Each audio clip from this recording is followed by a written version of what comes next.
Good evening to all.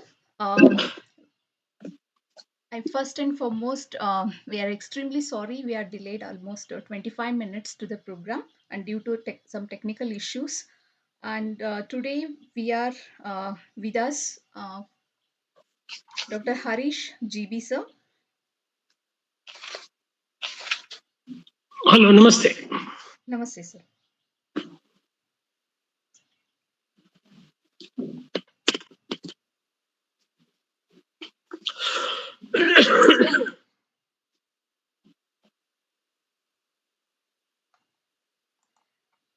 Yes, sorry, sir. We are with us Dr. Harish GB, Director of Indian Knowledge System, Mythic Society, Bangalore, to give a talk on contribution of Badami Chalukyas to Hindu Indian culture. On behalf of Darwakate and all the viewers of today, we heartily welcome you to the program, sir. Thank you. Dhanyavad. And we are with us the Honorary President of Dharwad and Director of Academics, Karnataka Central University, Kalburgi, Professor Basuraj Donusa. A hearty welcome to you, sir. And even we have with us many viewers and senior faculty members and uh, all the viewers. I welcome you all. And before I give the platform to sir, a brief note on sir today. He's an experienced teacher, researcher, writer, poet, translator, journalist, public speaker, and cultural critic and creative writer. And he's, as I told you, he's about to talk on the topic contribution of Badami Chalukyas to Hindu Indian culture. First, sir will speak for 60 minutes, and after that, Donu sir will speak for 10 minutes, and later the platform will be open for the discussion. With this note, I once again welcome sir to give a talk on contribution of Badami Chalukyas to Hindu Indian culture. Sir, now the platform for you, sir. Thank you. Okay. Om Tat Sat. Namaste, one and all. Apologize for joining late. Dharwad Katte, you people are doing a wonderful work by inviting scholars from different parts of the country. Sir, sorry for the interruption. Can you switch on your video, sir? So Dharwad Katte, you are doing a wonderful work by inviting the scholars across the country and maybe in the due course of time across the world from everyone, from different parts of the world also. The reason being is very clear that whether this point is discussed in the previous talks and discussions, I don't know. If you read this very important book, I'm showing this one. Whoever is there online, they can see this. This is Sources of Karnataka History, Volume 1. This is also translated into Kannada by Dr. H.S. Gopal Rao and 2, Karnataka Itihasada Akaragalu, Samputa Vandu. So if students have joined here, students and assistant professors, that means the lecturers, I strongly recommend and suggest them to immediately purchase this book. This is called Sources of Karnataka History. 2 volumes were supposed to be published by Mysore University, but due to some political and academic reasons, it was not. The second volume was not published, and the handwritten manuscript by Dr. Shrikant Shastri was it was never to be found in the Prasaranga, in the publication division of the university. Anyway, so at least the first volume is available in English, and also it is available now in Kannada translation. This gives a very fair amount of idea about that Karnataka kings were not actually kings in the sense of the Orissa kings or the Gujarat kings or Maharashtra kings or the kings from central India. They can only be compared with the Gangetic Plain kings. That means they can only be compared with Mauryans and Guptas. So this is my philosophical basis for today's talk. ನೀವು ಕರ್ನಾಟಕದ ರಾಜರನ್ನು ಏನಾದರೂ compare ಮಾಡೋದಾದ್ರೆ ಗಂಗಾ ಬೈಲ್ನಲ್ಲಿದ್ದಂತಹ ಮೌರ್ಯರು ಮತ್ತು ಗುಪ್ತರು more or less ಇವತ್ತಿನ today's Uttar Pradesh, Uttarakhand, Bihar, West Bengal, These were the main areas, Magadha, Kashi. These were the main areas, keeping them as the center. Both the Mauryas and the Guptas, they ruled. They built an empire. They not only ruled India, they built a very big empire. This is known as the Chakravarti Mandala. So our kings are of that stature, at least the Kadambas and the these Chalukyas, especially the Badami Chalukyas. But the very funny part of writing Indian history, and especially South Indian history under the Tamil scholars. So I'm very frank. So I'm not from an academic background. I'm a scholar, but I'm not teaching in any college or university. So I don't have anything to hold, or nothing is holding me from not speaking these things, because I can understand the university circumstances, how it is there in Karnataka and India. Day by day, it is worsening. It is going from bad to worse and worse to worst. So, with this background, if you read the writings of Nilakanta Shastri, it is a pathetic writing. With due respect to K. Nilakanta Shastri, being a doyen of South Indian history, he has not done much justice to the Karnataka kings. That is because of the division of Bhashavaru Pranta. That is because of the division of the linguistic provinces. If you read the treatment he has given to the Mauryas and Guptas in his writings, it is very good. It is very good. And also, if you read the book he has written about the Cholas and about the Brihadeshwara temple and Rajaraja Chola, he has written a very big book. These are all very wonderful works, no doubt about it. But the way, when it comes to treating the Karnataka kings, that is kings who are from the Kaveri to the Krishna and to the Godavari, including the Bhima and Tungabhadra river basins, he is parochial. ಅಂದ್ರೆ ಅವರ ದೃಷ್ಟಿ ತುಂಬಾ ಸಂಕುಚಿತವಾಗಿದೆ. And unfortunately or fortunately, till today, including Government of India, whenever we refer to the South Indian history, people they refer to Nilakanta Shastri. I strongly suggest that instead of Srikanta Shastri, instead of Nilakanta Shastri, if you refer to Dr. S. Srikanta Shastri, B.A. Salatore, P.B. Desai, only few people I am mentioning, and the much forgotten D.C. Sarkar. I think this is a group of some senior scholars. They will be definitely remembering D.C. Sarkar. He was working in Dharwad Archaeological Survey of India, Dharwad Circle, and also he worked in Mysore. These are the people who have, along with others like Surnath Kamath, Sheikh Ali, and some others, a few differences with Sheikh Ali. So these are the people who have really tried to do some justice to the Indian history by presenting Karnataka history in a proper way.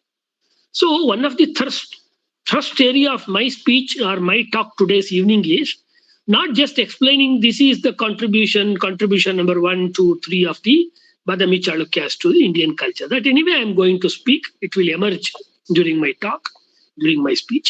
But more importantly, what I am telling, Indian history can be written without Kerala history. Indian history can be written definitely without Maharashtra history, because there is nothing called Maharashtra. Entire Maharashtra is part of Karnataka. If you speak from the epigraphical point of view, if somebody wants to challenge me, I can answer them. For that, we have the books written by Chidanand Murthy, including some writings of Kalburgi and Upadhyaya from Bombay University, Mumbai University, Kannada Department, and some other people. And the over-importance given to the Cholas in South Indian history has led us to believe that Cholas, they occupied the most part of the medieval Indian history, which is far from truth. It is not true, actually. It's a very false understanding. It is a baseless understanding. The much part of the Tamil history was with the Pallavas. And it's very interesting to note that Pallavas they are not the Tamils. They are not from Tamil country. That means their mother tongue was Telugu or Kannada. They are coming from today's Karimnagar, Hyderabad, and today's Ballari area, which is a part of both Karnataka Andhra shared region, as we know, through the writings of Adikavi Pampa and others, first poet of Kannada, Pampa and others. So therefore, Pallavas, they migrated and they established a kingdom in the south. And later it was taken up by the Kadambas. Very valiantly it was taken up. And again, the tragedy with the Kadambas, except for the writings of Father Moraes, I don't find any substantial writing in one single volume about the Kadambas. If I have missed anything, I definitely would love to learn from the scholars who are in this talk, in this program. Except for that Christian father who was in Mangalore, he has written a very good book about Mangalore history and about the Kadambas. After that, there are few PhDs and few other works about the Kadambas, and here and there, even Chidanand Murthy he mentions about the Halmidi inscriptions we all know, and some other things. But somehow, including in our minds, including Dr. Rajkumar's movie, Mayura, it falls short in giving a very fair amount of picture about the Kadambas. They are the Rashtriya dynasty. They are the national level dynasty. Why? Means Kadambas, they ruled from Karnataka and also from Goa. Therefore, they were called as the Goa Kadambas or Govian Kadambas. And through the marriage alliances and etc., the Badami Chalukyas, they also started and they became more and more strong during the 5th, 6th, 7th, 8th, and 9th centuries. But the importance of the Kadambas is so less understood that we, the historians, the historians, they have reduced the Karnataka history of the Kadambas into a minor dynasty. Actually, Kadambas are not a minor dynasty. This is my next submission to the meeting, to this program. Kadambaru Sanna Rajamanitana Allah. Kadambas are not a small dynasty.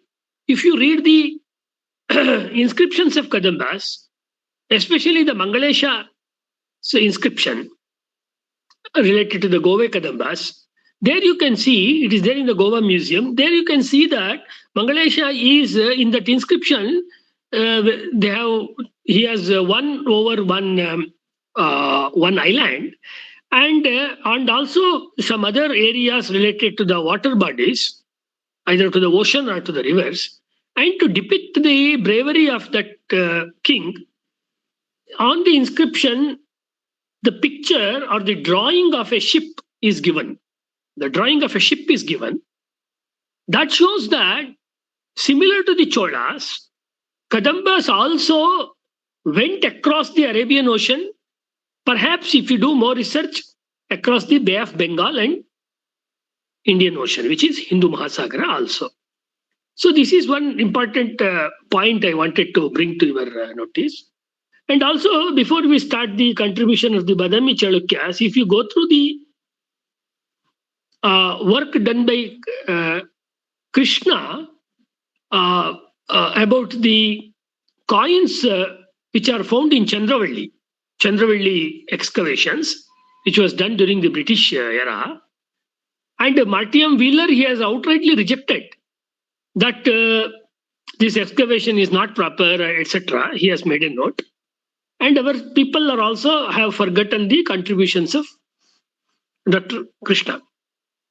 Krishna, he mentions that the Karnataka kings were receiving the ambassadors from China, and ambassadors are the Rajadutas, were sent from Karnataka to China. That means Karnataka was playing a very important global role, even during the early part of its political history. That means 4th century, 5th century, it was already a key player. That is very important point I'm bringing to your notice. Keeping all these things, the last one submission what I have to make is that if we really want to consider our kings and dynasties, we should never miss the rishis, the sages, the sadhus and mahatmas who are acting or who were acting as a spiritual force behind these kings. If the king represents the political power, the sages, the rishis or the sadhus, later days our Shiva Sharanas, including Basavana and others, they have played a spiritual role in building the empires in Karnataka and dynasties in Karnataka. Somehow, due to the secularism, starting from the Nehruvian era, we have deviated from this classical approach to history, and we started imagining Vijayanagara without Vidyaranya, or Chalukyas Kalachuris without Basavana, or Marathas without Samartha Ramdas, or Indian national movement without Swami Vivekananda. This is our tragedy. Therefore, what has happened because of that our historical reading, our understanding of the political dynasties has been reduced only to the administration. If I read the PhDs written in these recent decades, it is very pathetic, written by the history department. It's very pathetic. I'm not mentioning any one university. In general, whatever I have studied, I'm telling this because it mentions and concentrates only on the civil administration, on the taxation policy of the kings, on the land revenue system, on the position of women, position of the Shudras, Brahmanas, Kshatriyas, means social, basically sociology and political science is dominating history department. Rather, other important aspects, the cultural ethos, the civilizational ethos to which these kingdoms gave a lot of importance or support is missing in the later day research activities. This is solely because we have become so shy in not recognizing the spiritual and the dharmic aspect of these kingdoms and the kings and queens. What is their contribution? That has been neglected. And another point, including the Chalukyas, what has happened is that to recognize each king or queen with one particular sect, that means one mata. Oh, he is pro Shaiva, he or she is pro Vaishnava, pro this one, pro that one. This is completely an un-Indian approach. It's completely a Bharatiya approach. Why I'm telling this very strongly, for me there are 2-3 books to support this. One book is written in English actually by Sriram Sathe. Name of the book is Kings and Kingdoms, Rajaru Mattu Rajyagalu. This has been translated into Kannada by Bharatiya Itihasa Mandala. This is translated by Baba Saheb Apte Smaraka Samiti, and this is published from Mysore. And the foreword to this book is written by Dr. Srinivas Ritti. So, retired professor, Karnataka University, Dharwad, from the Department of Ancient History. He has written that. And also Katti. Katti has written the foreword to it. Madhava Katti was a famous epigraphist working in Archaeological Survey of India. Why I am mentioning this one? Such data and such books and information which gives importance to the Indian sources and Indian viewpoint are not have been studied or given importance in our today's academics. Therefore, our academia is having a very serious lacking of understanding in understanding the real spirit of our kings and queens. What is that summary I am telling as I am starting the main part of my talk about the Badami Chalukyas? Is that there are 2 lineages in Indian history. One is the Surya Vamsha, another is the Chandra Vamsha. I am telling according to my studies. People may have their own viewpoints that we can definitely discuss now after my speech presentation. That one either coming from the solar dynasty, another coming from the lunar dynasty. Therefore, all our kings, either they attach themselves with the Chandra Vamsha or with the Surya Vamsha. This is very important because this gives us a very practical link with our Puranas, with our ancient Puranas. Maybe Shiva Purana or Vishnu Purana or Devi Bhagavata or Skanda Purana, without which we cannot understand and appreciate Indian history. But thanks to William Jones and others, that they have cut this umbilical cord of our Indian Purana tradition, and they started with Chandragupta Maurya and Chanakya, keeping BC 327 as the sheet anchor of Indian history. This is an unacceptable misnomer actually. This is not correct. Because once we consider whatever has been done in 19th century and 20th century on Indian history by our own scholars and scholars from British background, then it becomes very difficult to continue the discussion. Therefore, I am having a lot of problems with those approaches to history.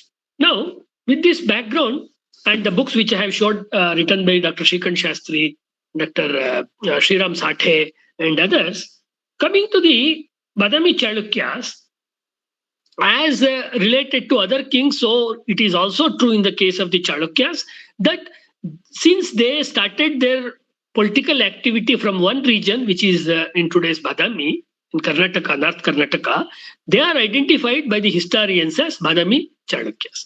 Badami Chalukyas are not calling themselves as Badami Chalukyas. You please note this. This is a later day nomenclature given to them to differentiate them from the other Chalukyas, maybe the Kalyani Chalukyas or other Chalukyas. This is the one part. Remember, our kings, starting from Kadambas and Chalukyas, either they directly ruled over entire India or many parts of India, 90% of the parts of India, or their feudatories or their samantas or their alliances which are having a matrimonial alliances with them, they ruled the rest of the part of the Indias. If you take the example of the Gangas, for example, the eastern Gangas are later they became the founders of the Orissa dynasties from Orissa, right? So, but they are originating from the Gangas of Karnataka. So that somehow is not told with the same depth and force in our historical writings and deliberations on history. So the Chalukyas, they ruled from around today's, if you mention the AD or Common Era, 540 to 753, they were the supreme rulers in Karnataka, in today's Karnataka's boundary. And because first time, more than the Kadambas, first time they brought the entire Karnataka under one umbrella of one kingship. That is their important achievement. That Karnataka included today's Karnataka, no doubt. Second one, that Karnataka's boundary of the Chalukyas also included many of the parts of Maharashtra, and also it included Gujarat, Madhya Pradesh, and Andhra's most of the parts. And it also included Orissa and some parts of the Tamil Nadu. That means you can imagine how vast was the empire or the territory of the Chalukyas. It was a very big territory. That is one part. And many people have written books or not books, what you can say, references comes in ancient history about the Chalukyas.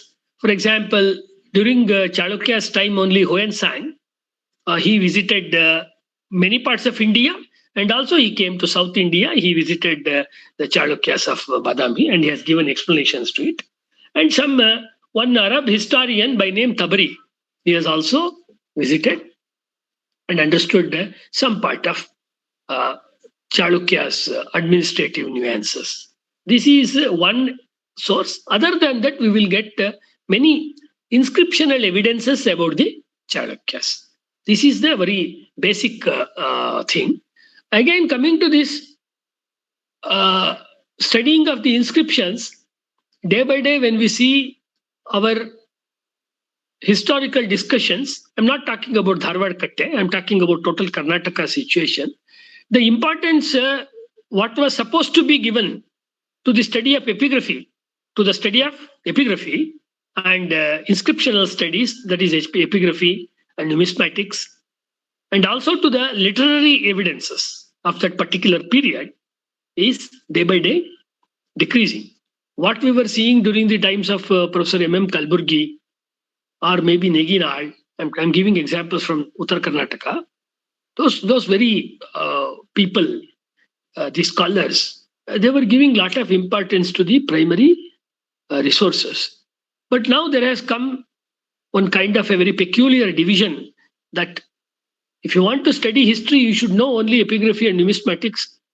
The importance of literary evidences is not considered so seriously in nowadays academics. That's what I am finding. Whereas similarly, the Kannada literature students or Sanskrit students, they are not studying the epigraphical sources or the numismatic sources. Therefore, there is a gap between our understanding of history. If we are studying history, we are missing the literary evidences. If you are studying the literary evidences, we are missing the historical core evidences. Chalukyas were, who are Chalukyas? About this Louis Rice, he is the father of our Karnataka epigraphy. He mentions about them saying that it may be coming from related to Chaluky. That means in the North India, perhaps the Pallavas, who can also be equated with the Parthians. Parthian is a civilization, and also the Iraq's Arsidarians. These were the people who might have a connection with the original Chalukyas. In a way, Chalukyas, they descended from north western part of India to South India. In that way, he gives this his argument. But later day scholars, including Dr. Surnath Kamath, they have not accepted Louis Rice's assumptions, because he is only going by the name, the Chalukya and Chaluky, and how it is related to the Parthian culture and civilization. So that is beyond that similarity in the words or the sound of words, what we call as dhwani in the words. You cannot take the argument still further. This is the one thing. But Chalukyas, they are calling themselves, they call themselves as people who are from Karnataka, who are from Haritiputra dynasty, or from Haritiputra. Or Hariti is also one clan, or what is called as the Vamsha, one Kula. They belong to that Hariti, and it is purely related to Karnataka. Dr. Nandimat, you see Nandimat, he tells that the Chalukyas, they might have, their name must be having some origin in the agricultural background. That means when we use the spade, what we call as the salike or sanike, so their name, Chalukya, is coming, is recorded as their name is recorded in the inscriptions as Chalki. So it may be coming from Salki. It's a Kannada word, Salike or Salki. That is the one thing they will tell. And very importantly, as we are talking about the contribution of Chalukyas to Hindu culture and Indian culture in general, what is their contribution? In their inscriptions, the one important word recurs, it repeats. That is, they are known as the Karnata. And their army is known as the Karnata Bala. Karnata Bala, that means one, they extended the empire, as I told, to the Gujarat, to Orissa, to Andhra, and parts of Tamil Nadu. Of course, Maharashtra never existed in today's meaning. It is a very recent development. The emergence of Maharashtra was not there during the Chalukyas. But along with this meaning, there is another meaning which is mentioned by Professor Dr. S. Nagaraju, very famous archaeologist who has written about the Chalukyas Buddhist architecture in Western India. He is a very well-known international level scholar, Dr. S. Nagaraju. So he mentions that the contribution of Chalukyas in the context of Karnataka Bala is that we were having a reserve army, a readiness in the army, that whenever some kings wanted to have war or wage war on the enemies, especially the foreign enemies, at that time, Chalukyan army used to go and support them. Therefore, it is mentioned as Karnataka Bala. This also shows that the name of Karnataka went beyond today's ordinary or regular borders of the Karnataka state, and it became a national name. The Karnataka got its name and fame during the time of Chalukyas. ಕನ್ನಡಿಗರಿಗೆ ಕರ್ನಾಟಕಕ್ಕೆ ಒಂದು ದೊಡ್ಡ ಅಸ್ತಿತ್ವವನ್ನ ರಾಷ್ಟ್ರ ಮಟ್ಟದಲ್ಲಿ ತಂದುಕೊಟ್ಟವರು ಚಾಳುಕ್ಯರು. This is their very important contribution, which is recognized by scholars like D.C. Sarkar, A.S. Altekar, and in some parts in R.C. Majumdar also.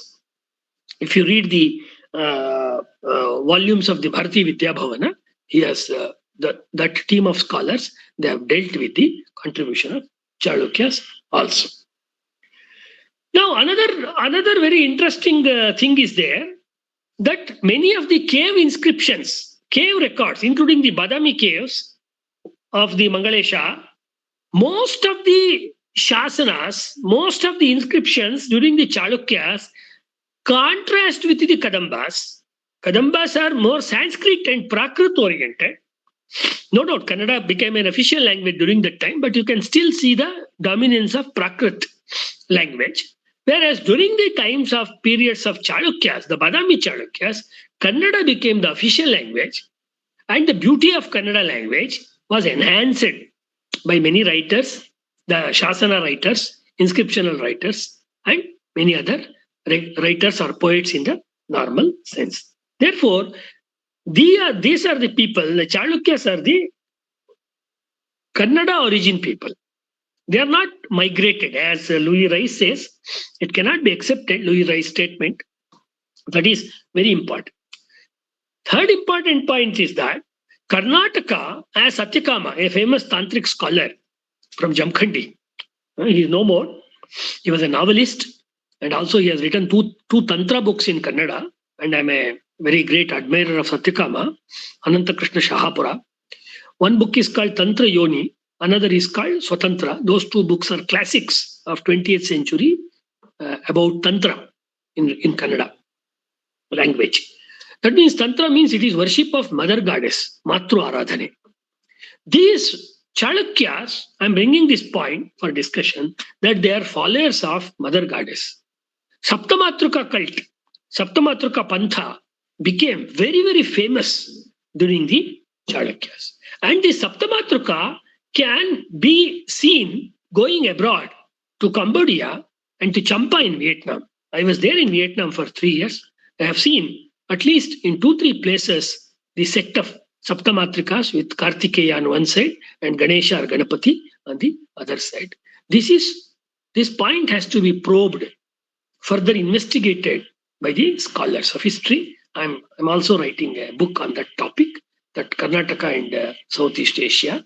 Almost it is going to be completed by this year. It will be in English and also in Kannada later. That Kannadigas, similar to the Tamils, they traveled abroad, they crossed the oceans during the Kadambas and the Chalukyas, Badami Chalukyas, and they established our culture, our tradition in this part of the world, which is Southeast Asia. For that, very strong evidence is found about the Saptamatrukas. Saptamatruka images are found in Chalukyan architecture, and Saptamatrukas are found in Cambodia and other parts of Southeast Asia. This is one important point. Third one is that they started giving the Waraha. You remember the Waraha, the boar, which became very dominant theme in Karnataka history, and it reached its culmination during the Vijayanka times. Some people say that this boar symbol came against the Muslims during the Vijayanagara time because the Adil Shahis were ruling. I don't think that is a fair enough comment to make, or a completely a true statement, because use of Waraha as a symbol, as an insignia, is already found in the documents produced during the time of Chalukyas. This is one important part. Waraha Lanchana was there. Based on the people, they are telling that, some scholars, they are telling that these Chalukyas, they were the Vaishnavas. See, just by going by one symbol, you cannot say that whether they Vaishnavas or the Shaivas. Because here the problem is in our scholars is that if you just tell and stop at that point that they follow Vaishnava tradition, no problem. There is no problem. But it starts also giving another meaning that they were not liking the Shiva cult, or they were against Shaivas. They were not treating the people of Shaiva religion or Shaiva sect properly. Vis-a-vis. It also applies if somebody is having a Shiva Lanchana. That means they are not treating the Vaishnavas properly. This is a pure Marxist approach to history. That whenever one king uses one religious symbol, how can we easily start telling that this king is against all other Indian religions or Indian sects or traditions?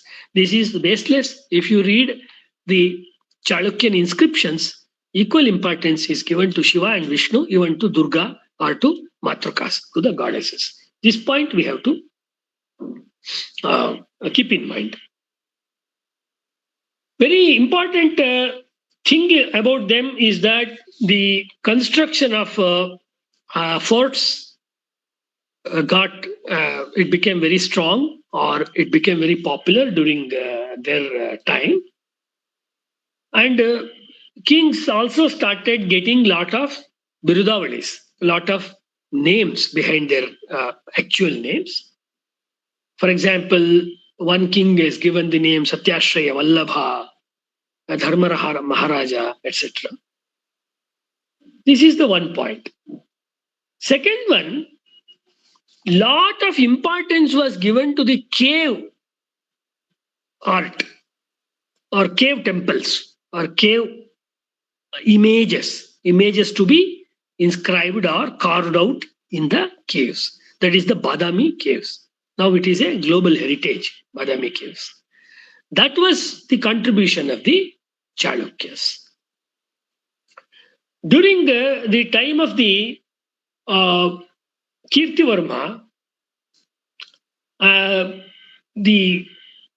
also of Mangalesha, the caves related to the Vishnu got more popular, or they were given more importance in the Badami time.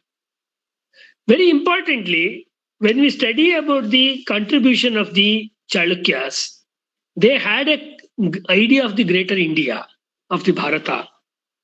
Therefore, they cannot be identified as one insignificant small dynasty of Karnataka. Whitaker has written at length about them and the Rashtrakutas. Second one, to increase their political power, to increase their cultural power, what is known today as the soft power, they started having matrimonial alliances with other small kings and feudatories. For example, Sendrakas were there. The Sendrakas girl got married to Kirtivarma. Kirtivarma belongs to the Chalukyas. Like this, many matrimonial alliances used to happen during the Chalukyan time. They were also successful in converting the Kadamba's political power into their side. That means whoever were supporting the Kadambas, all those significant or minor kings or kingdoms, they were all attracted to one center of power by the Chalukyas, Badami Chalukyas. Therefore, slowly the importance of Kadambas decreased, and the importance of the Chalukyas, it has got more dominance in Indian history. I'm not telling Karnataka history, in Indian history. This is the very important submission I am making. We should not study Chalukyas or Rashtrakutas or Kadambas, and also the Hoysalas and the Vijayanagara only in the Indian context, only in the Karnataka context. We have to study them in the Indian context, because their literature, their outlook towards life, their contribution to science and technology, their contribution to art and architecture, to philosophy, to astronomy, to astrology, it has influenced different other kings and people across the world. Another one, we cannot, the lecture will be incomplete if I am not going to talk about the Pulukesh II, who is the Immadi Pulukeshi or Pulukesh II. He is the greatest among the Hindu rulers, not only among the Badami Chalukyas. Of course, he was a very great Indian king. He was, of course, he was a very great Karnataka king. But again, here you can see the politics, which is done by the Bharati Vidya Bhavan series about. I'm just changing my place because I have to put it to a battery. So the importance given to Harsha is not so much when it is in comparison with Pulukesh II. Pulukesh II, because somehow the writers who write about Indian history, they have problem with Karnataka kings. As they are mentioning about the valor or the contribution of Harsha, who is a contemporary Harsha of Kannauj, who is a contemporary of Pulukesh. The importance what they give to Harsha is not so equally given to Pulukeshi.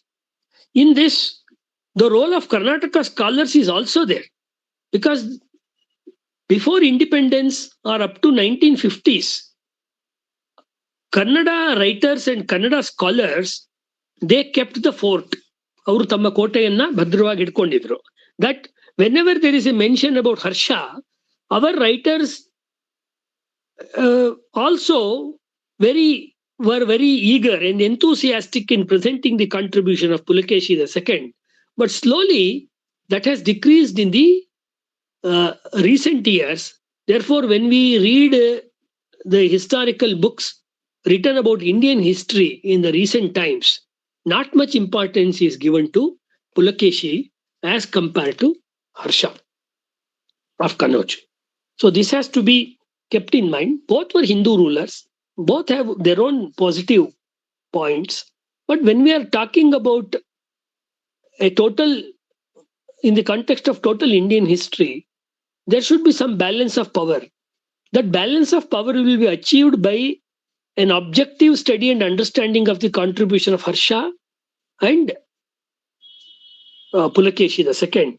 Somehow, I am not satisfied with the way Pulukeshi is treated both by Karnataka scholars and by Indian scholars at large in the recent years.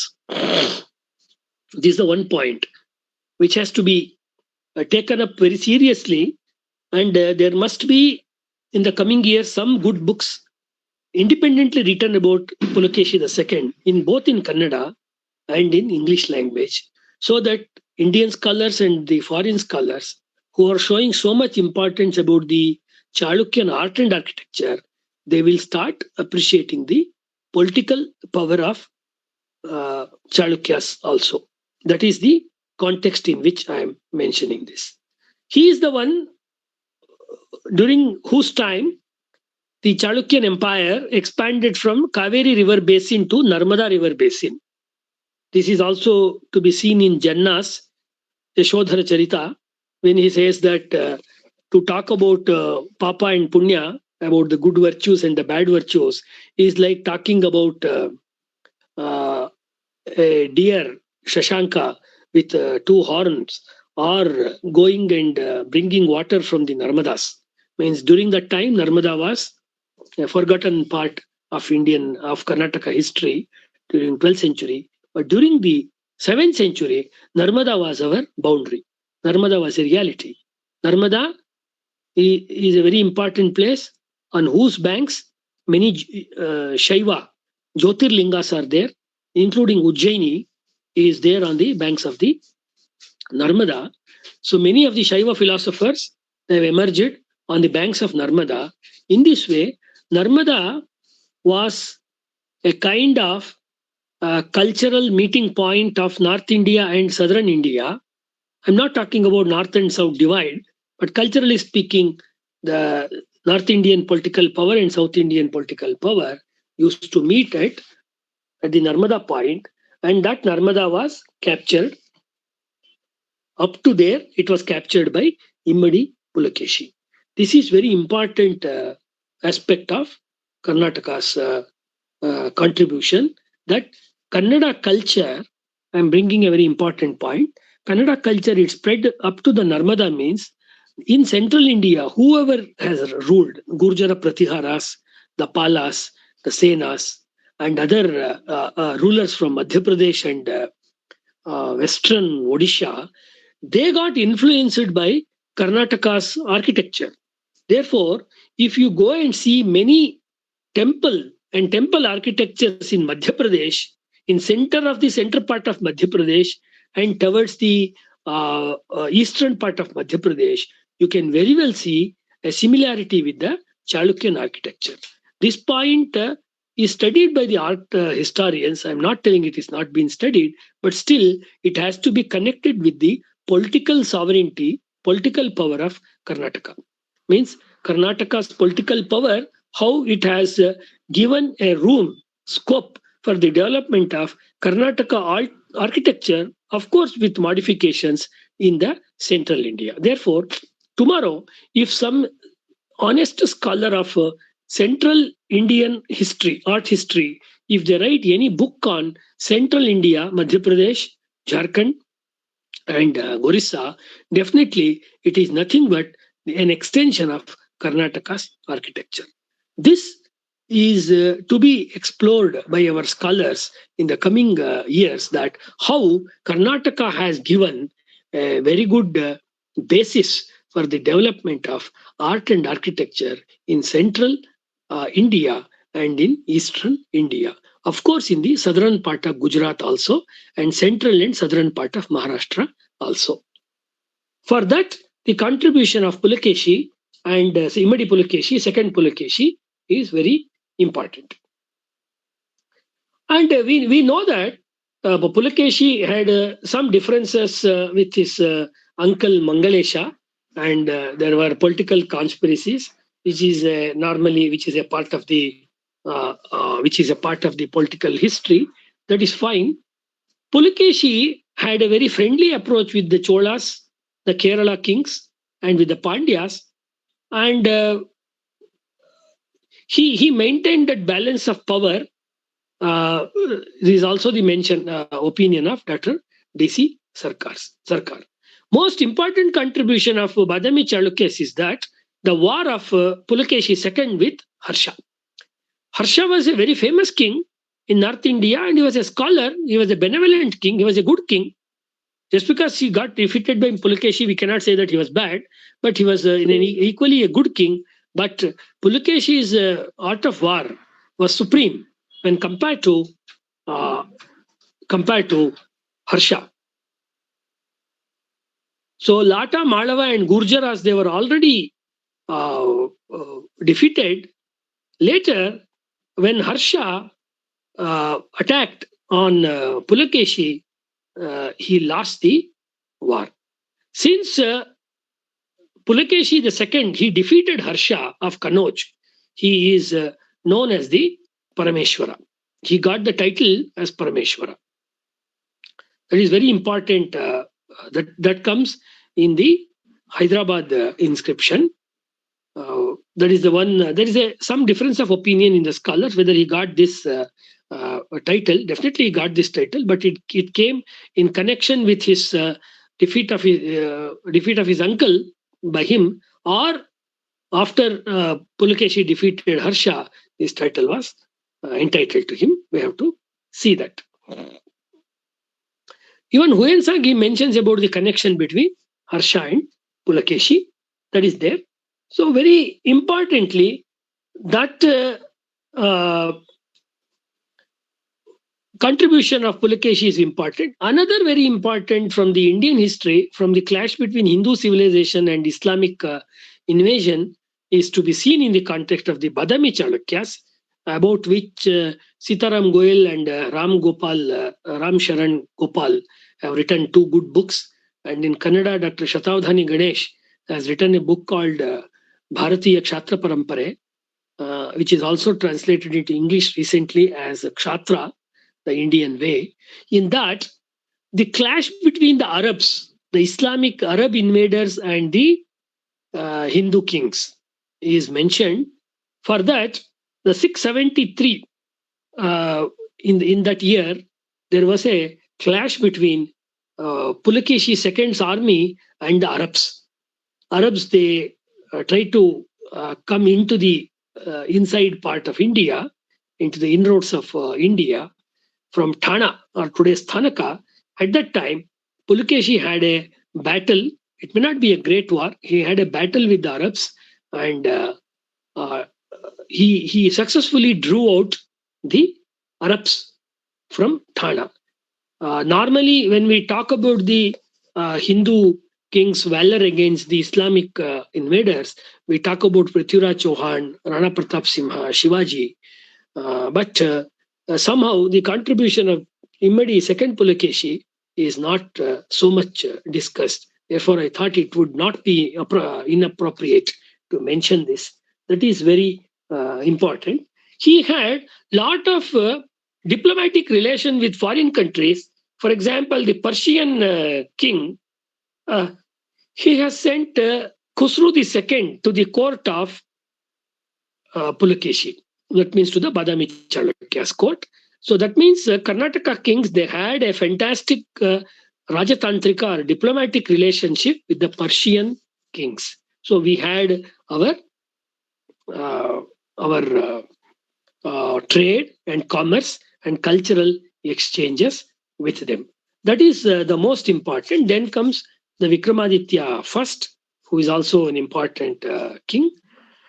When and whenever the Arabs they tried to attack India, Bharat, at that time, somehow Badami Chalukyas were always very much alert. You please see this point. Badami Chalukyas, uh, definitely they ruled over the western coast of India, but since Gujarat was also part under them, when Sindh, the area above Sindh, above Gujarat, today it's a part of Pakistan, when Sindh was uh, uh, annexed and Arabs they tried to come towards south of India, towards the Deccan, then Chalukya kings or one branch of Chalukyas which was there in Gujarat, who can be considered as the Mandalikas or the feudatories. His name is Avanijashraya Pulukeshi, Avanijashraya Pulukeshi. Then in the year 739, the Gujarati Chalukyas of Gujarat, they successfully defeated the Arabs, and Arabs were sent back from India. So this is also recorded by Sitaram Goyal, very important. Therefore, before the Hoysalas, before the Vijayanagara kings, it is the Chalukyas who protected South India from the foreign invasion of the Arabs.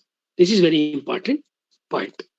Their military was known as the Karnataka military, and it was known as the Ajayabala, means invincible. Nobody can conquer them. So this is the very some of the highlights about the Chalukyas. And during the Chalukyas, the business was very great in India. For example, Aihole 500 or Ayahole 500 was a very famous trade guild. They literally went to each and every country in Southeast Asia, maybe to Cambodia, maybe to Champa, Funan, and today's Java, Malaya, Sumatra, and today's, of course, Thailand and Burma, Brahmadesha. And they had trade contacts with all these countries. And also, there were committees in the village level, 300 Wakkala, that means the Sabha of the Congress of the farmers was there during the Badami Chalukyas time. That means during the war time, the Wakkaligas are the farmers, they used to do the war. Rest of the time, they used to conduct the activity of agriculture. And very important is that 500 members were there in this business guild. They are called as the Aihole or Ayahole Ainurvar, 500. This is very important. Alupa, Sendraka, and Bana, and Gangas, they were in the beginning of that, they were under the Chalukyas. In this way, Chalukyas were very powerful because it is supported by the fact that normally, if you are an ordinary king, you will not be dared to conduct the Ashwamedha Yajna. Ashwamedha was conducted by the Chalukyas. Now again comes this Indian traditional viewpoint. The modern secular Indian scholars, historians, they don't believe in this Ashwamedha and all. They say that all this is bunkum. These are all nonsense things written in the Shasanas, inscriptions. Ashwamedha can be only taken as an imagination or just as one of the small ritual, not in the real sense of the Ashwamedha. But if you really see the kingdom of the Chalukyas, beginning from Ujjaini and below Talakadu, almost reaching beyond the borders of Kolara, and on the eastern side up to the Vengi, and in the western side, including the Gharapuri, Nasik, and Navsarika, was their kingdom. Therefore, it was almost 90% of South India they were ruling. and it is not so easy to conduct the administration in such a vast area. And also, during the time of Pulukesh II, they ruled the three samudras, the three oceans. Therefore, they were known as the three Samudrahadipati. It is also very important. Seeing all these things, it is probable that they conducted Ashwamedha. For the historians in this group who wants to know more about the Indian connection with the Chakradipatya and Chakravarti Kshetra and Ashwamedha, how it is conducted according to the as per the basis of inscriptions, they can refer to the book in Hindi language by Dr. Kusum Kedia. Kusum Kedia and Rameshwar Mishra Pankaj, they have studied in depth about this subject. And before I close, I will come to last 2-3 points. Then we can discuss if any things are there.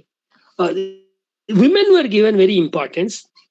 That is the one important aspect. For example, uh, uh, 18 caste, 18 jati we say, or 18 panas, it was there. That means each caste was given its own duty, and they were conducting that duty according to the inscriptions.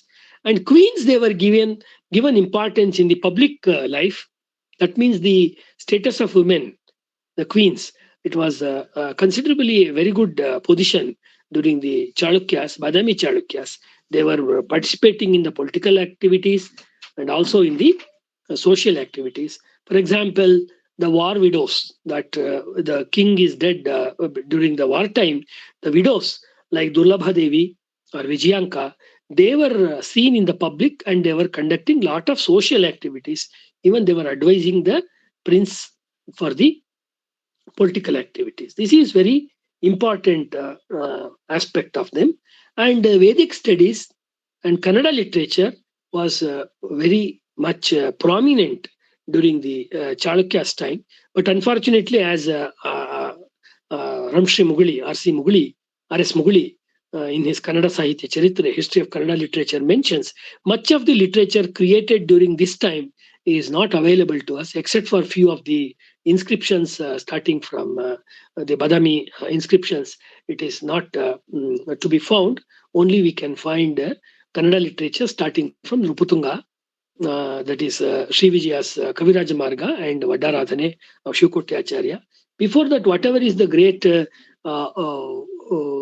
literature, not to be seen much, but the Kappe Arabhata Shasana, inscription of the AD 700, is a very important description, because that mentions, that shows the characteristic of Kannadigas, the Kannada people, Sadhuge Sadhu, Madhuryange Madhuryan, Badhippa Kalige, Kaliyuga Viparitan, Madhavanitan Peranalla. It mentions about one Madhava, very important Senapati perhaps, that Sadhuge Sadhu, he is good with good people. Whoever is having a good attitude, he is good with them.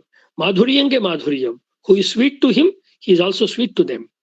Badhippa Kalige Kaliyuga Viparitan, whoever is coming and try to trouble him, and he is a bigger troublemaker for them, and even he can kill or vanquish them, relinquish them. This is what is shown about that.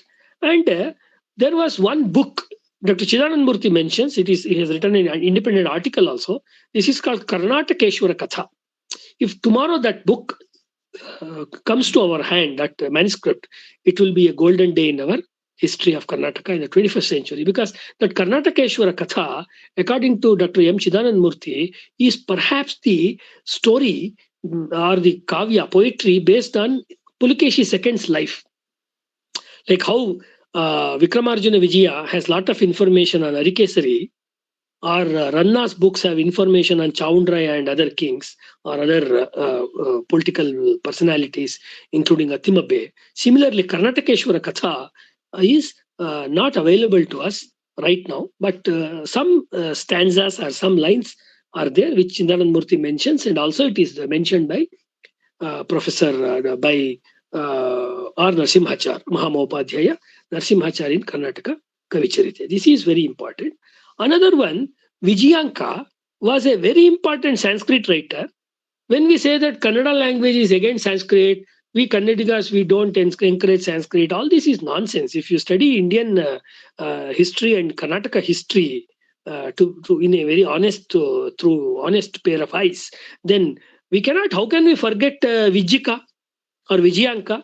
Vijayanka was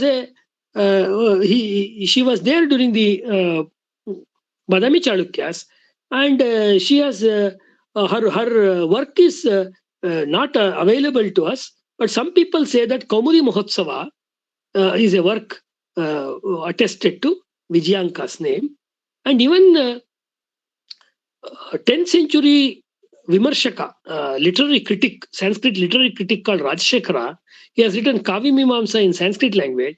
He calls Vijika as Karnataka Saraswati, Saraswati of Karnataka. That means her name must have been very much famous all over India, that Rajashekara is not from Karnataka. But he knows about Prakrita, Apabhramsha, Samskrita literature and everything. He calls Vijika as Karnataka's Saraswati. Like that, last important point, Karnataka kings and common people and business people, they had connections with China, with Malaysia. Earlier it was called as Malaya, and Africa. This is very important point. For that, Mangaluru and Thana and Kalyana, these were the important harbors for conducting business. That's why when I started my lecture, I was little bit talking in a serious tone about the Cholas. When we talk about the South Indian history, we imagine that it is the birthright of the Cholas and the Tamil people. That I don't have anything against the Tamilians, not in that sense. But speaking plainly from the point of data, that how can we forget that Mangalore was a harbor for the Chalukyas, or Thana was a harbor? Not much studies have been done in this context, except for one writing, Karnataka, the Kadalachiya Samparkagalu. One book was there in 1970s. Except that there was not much this one. And Karnataka's silk was world famous, especially the silk produced in Varagiri and Lakunda, today's Lakunda, that is Lakshmeshwara, was of an export quality silk. Therefore, we cannot give importance to Tipu Sultan, that it was Tipu Sultan who brought silk to Ramnagara and Mysore. That is all nonsense, actually, right? Because Chalukyas of Badami, they already had the handlooms in northern Karnataka, in and around Badami, Lakshmeshwara, Varagiri, and much has to be studied about this. And the guild system will also to be studied, and their contribution to art in the form of Aihole, Patadakallu, these are all Badami caves, all become part of UNESCO heritage. That everybody knows. Therefore, I'm not going into that detail. What has happened in that, before I close, dear scholars and students, is that when we talk about Buddhism in South India, somehow again we will be talking about Buddhism in the Pallavas time or during the Cholas time. And here and there we give some reference to Ashoka and other things in Karnataka history. But the Badami Chalukyas, as they gave importance to Shaiva, to the Vaishnava, to the Shakta and Jaina, equally they gave importance to the Buddhist art. That means they have a lot of respect for Bauddha Mata or Bauddha Sampradaya. So this very clearly shows that whatever may be the religion or faith of the king, but he was very benevolent. He was treating all the other sects, all the other belief systems in a equally, in a very equally respectable manner. This is very important, actually. So, as I will close this, as the one of the directors of Archaeological Survey of India, Mysore Circle, Dr. M. Sheshadri, I think he is no more now. Dr. M. Sheshadri has written a very beautiful work. His collected papers have been published. He mentions that as the Songara, that means as the Akkasali or the goldsmith, he works with the gold in a very delicate way. The artists during the Badami Chalukya's time, they have treated the stone like gold, and they have worked in such a, we say in the word kusuri in Kannada, in such a delicate way on the stone that it is unimaginable for other dynasties in the coming Yes. Even Dr. Shivram Karant mentions, compared to the Hoysala architecture, the architecture and Shilpa, the sculptures of the Badami Chalukyas are significant in the sense that their lines, their curves are very natural. It's very, very sahaja. That's what we say. Not much ornamentation is there. Not much with abharana or ornaments is there. It's very plain. If you see the Mahishasur Mardini, if you see the Waraha and other things, very, very natural and very gigantic, huge statues are there. Huge images are there. This also shows that the Karnataka Bala constructed by the Chalukyas was not only in the area of administration and politics, but it was also in the area of art and architecture. They came, they saved Hinduism in South India. That is their very important contribution. They treated all the religions or all the faiths in an equal manner. They treated Kannada, Sanskrit, Prakrit in an equal manner. And they gave importance to each and every caste and groups. And the status of women, as it was during the time of Upanishads and during the time of Basveshwara, it was in a very good status. The similar status was maintained by the Badami Chalukyas. These are the three, four important contributions of Badami Chalukyas, especially how they waged wars against the Arabs two times, at least two times in Gujarat. It is to be studied more in detail. If there are any inscriptional references about the Arabs in Kannada inscriptions, either within Karnataka or in Bombay province, Karnataka, it is the duty of the scholars to probe more into that. Otherwise, what happens? We were waiting till the Vijayanagara times or till the times of Veeraballala III to check the Islamic invasion, which is not true. It is a grave injustice to the Chalukyas. Chalukyas, they were lovers of art, they were lovers of wisdom, and they were very delicate masters in the state of art of conducting the political administration. And I think, as a nutshell, I can say, they gathered more friends and less enemies. With these words, I conclude. And if there are any lacunas, I apologize because I am not a trained historian. Out of my curiosity, I have read about history. Otherwise, my area of study is philosophy and arts. I also thank my professor friend, scholarly friend, Dr. Professor Basraj Donor, for giving me this opportunity to talk in Dharwad Katte. Namaste, one and all. Thank you. Sir, thank you, sir. We'll get back to you in the discussion. Before that, I would like to make two announcements. On 30th September 2023, Saturday, Dr. Anand Swamiji, Department of Philosophy, Karnataka College, Dharwad, will be delivering a talk on Aristotle. It will be in Kannada, and please be with us by using the same link. And on first, that is on Sunday, Professor M. Kotresh, Department of History and Archaeology, Tumkur University, Tumkur, will be delivering a talk on nationalism, culture, and social consciousness in Vijayanagara Empire. So these two are the announcement, and I request all the viewers and delegates be with us, because the Harvard Katte use the same link even if you did not get invitation or the link, and don't worry, and we'll get the same link because since 3 years we have been using the same link. Sir, simultaneously this talk will be running in the YouTube channel of the Harvard Katte, and many viewers and even the delegates have been listening to you, sir. Um, before I open the platform for the discussion, I request Professor Basuraj Donu sir to give his insights on the topic. Sir, please. Good evening. Am I audible, Vijayalakshmi? Yes, sir, you are audible, sir, please. Uh, dear viewers of Dharwad Katte, Dr. Harish GP, and all the writers and scholars who are attending this online talk today. To begin with, let me thank Dr. Harish GP for having accepted our invitation and delivered a very wonderful, profound, thought-provoking, very comprehensive, detailed talk on the contributions of the Badami Chalukyas to the Hindu-Indian culture. In the beginning of his presentation, Dr. Harish said that I'm not an academician and I'm not a teacher. So when we listen to him, we would, we have to say that he's a great teacher and a very good academician. And he also said that I'm not a historian. He is a true historian.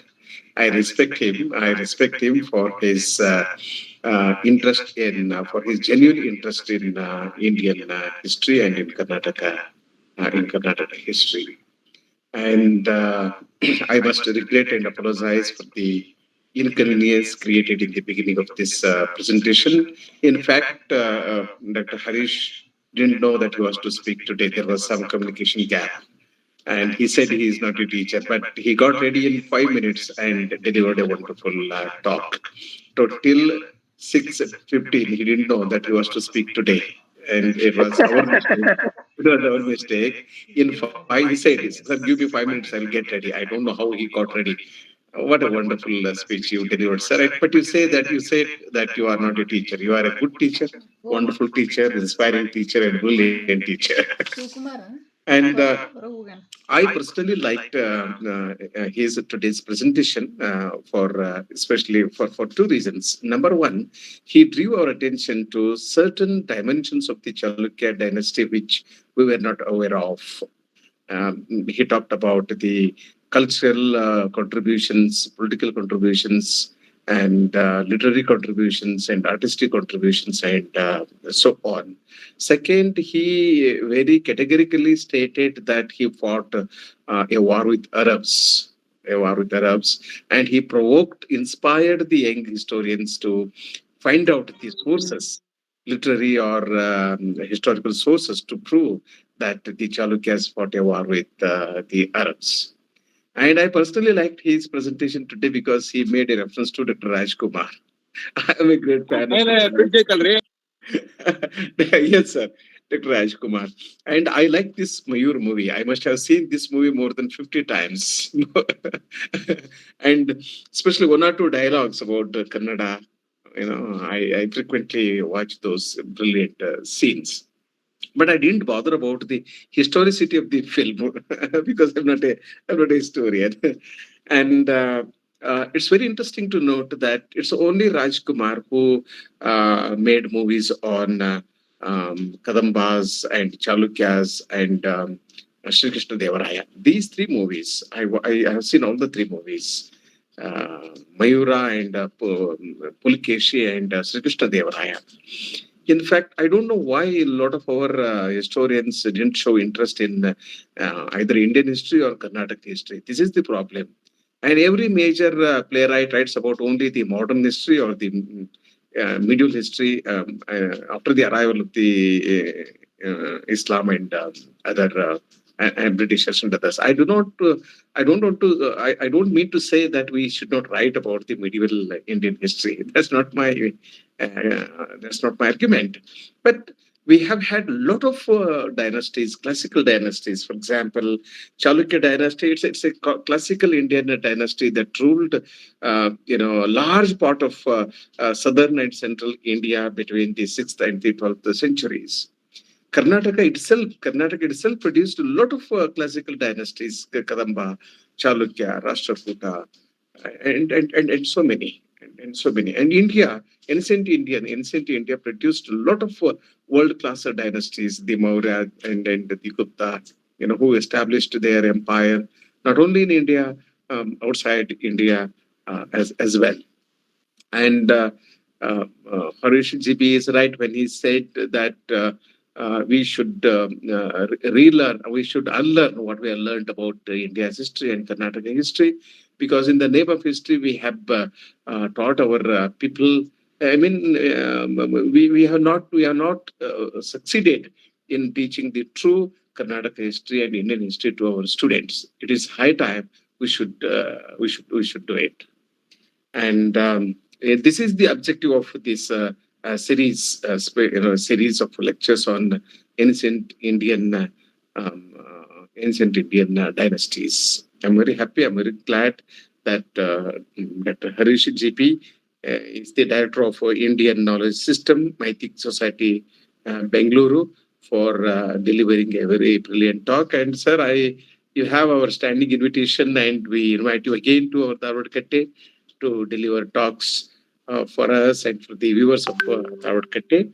And with these observations, I call it a day, and you can continue to, you can interact with Harish, our very important thinker and historian. Thank you so much. Thank you, sir.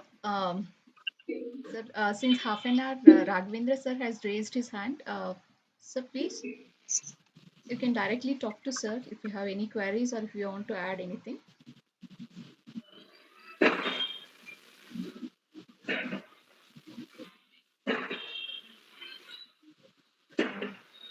Somshekar sir? Yes, ma'am. Yeah, Very please. good evening, sir. Harsha, good evening to you. Sir, Good evening, sir. yes, sir. You told that ancient Indian Hindu kings were very tolerant to all cults and they encouraged the worship of all the deities. But during the history of Chalukyan kingdom, Kulothunga Chola actually expelled out Ramanujacharya, who was practicing Vaishnavism, and then Vishnuvardhana actually welcomed Ramanujacharya in his kingdom. So, is that meaning that Cholas were very intolerant towards Vaishnavas and they only preferred Shaivism in their dynasty? Is it so? Yes, sir. So just to give one clarification, this happened during the, as you mentioned, during the Hoysalas, not during the Cholas. Sorry, not during the Chalukyas. But this Krimi Chola, his name is Krimi Chola, and it happened. It is there is a story in the Shaiva literature in Tamil Nadu that Ramanuja and even some other Vaishnava acharyas were driven out, but including Dr. B.R. Gopal, Bara Gopal, who has written about the Vaishnava inscriptions of Karnataka. He has written a separate volume, inscriptional volume on Vaishnava Karnataka, the Vaishnava Shasanagalu. And also Dr. S. Srikanta Shastri in his Bharatiya Samskruti and his Samshodhana Lekhanagalu. He outrightly, he will not accept this part. That means, as you know that, as we all know who study history, that opinion is one part and giving a solid evidence, which you can also refer, which I can also refer. In that sense, is there any means I'm asking in general to anybody in this group, is there any qualified document which says that Ramanujacharya was driven out by anyone, maybe the Cholas, maybe anybody from Tamil Nadu? That means due to the religious persecution ಅಂದ್ರೆ ಧಾರ್ಮಿಕವಾಗಿ ಓಡಿಸಿದ್ರಿಂದ religious persecution Ramanujacharya came to Karnataka, especially to southern part of Karnataka, that is today's old Mysore state part. According to my study, sir, there is no such reliable document available. As of today, none of the people who say that Ramanujacharya came to Karnataka. See, I will tell you what has happened since this Bittideva was following Jaina faith and he changed his name to Vishnuvardhana. Historians of the 1930s and 40s, before independence, they started, according to me, inventing this story that since there is a change in the name of a very big important personality, that is Vishnuvardhana, the king himself, therefore there must have been such other things. So other than that, for example, if it happened in the case of Ramanujacharya, how can we support or substantiate that so many Vishnu related temples are still surviving in Tamil Nadu? Maybe Srirangam or many other places, or Parthasarathi, or in other places it is there, no, Kumbhakonam and other places, many huge, they are not small structures. I have visited some 8-10 places in Tamil Nadu for the Chola architecture. There both Shaiva temples are existing till today, including Brihadeshwara, and also this Vaishnava temples are also there. Therefore this religious persecution is a very difficult thing to accept. Second one, even Ramanujacharya, after establishing the Vaishnava Sampradaya in Melkote, again he goes back to Tamil Nadu. He lived for more than 100 years.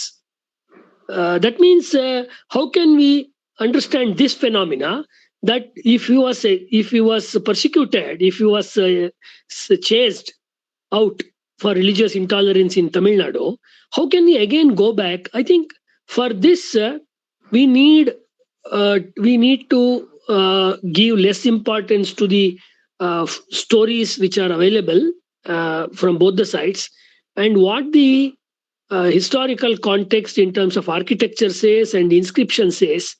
I think if we go with that, then that must solve the problem, according to me. Thank you for the deep analysis, sir. It was very helpful. Thank you. Thank you.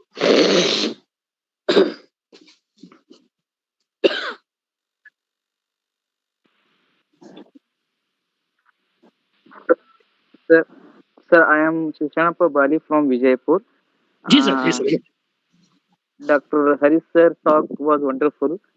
Just I felt that I read a big history book on Chalukya,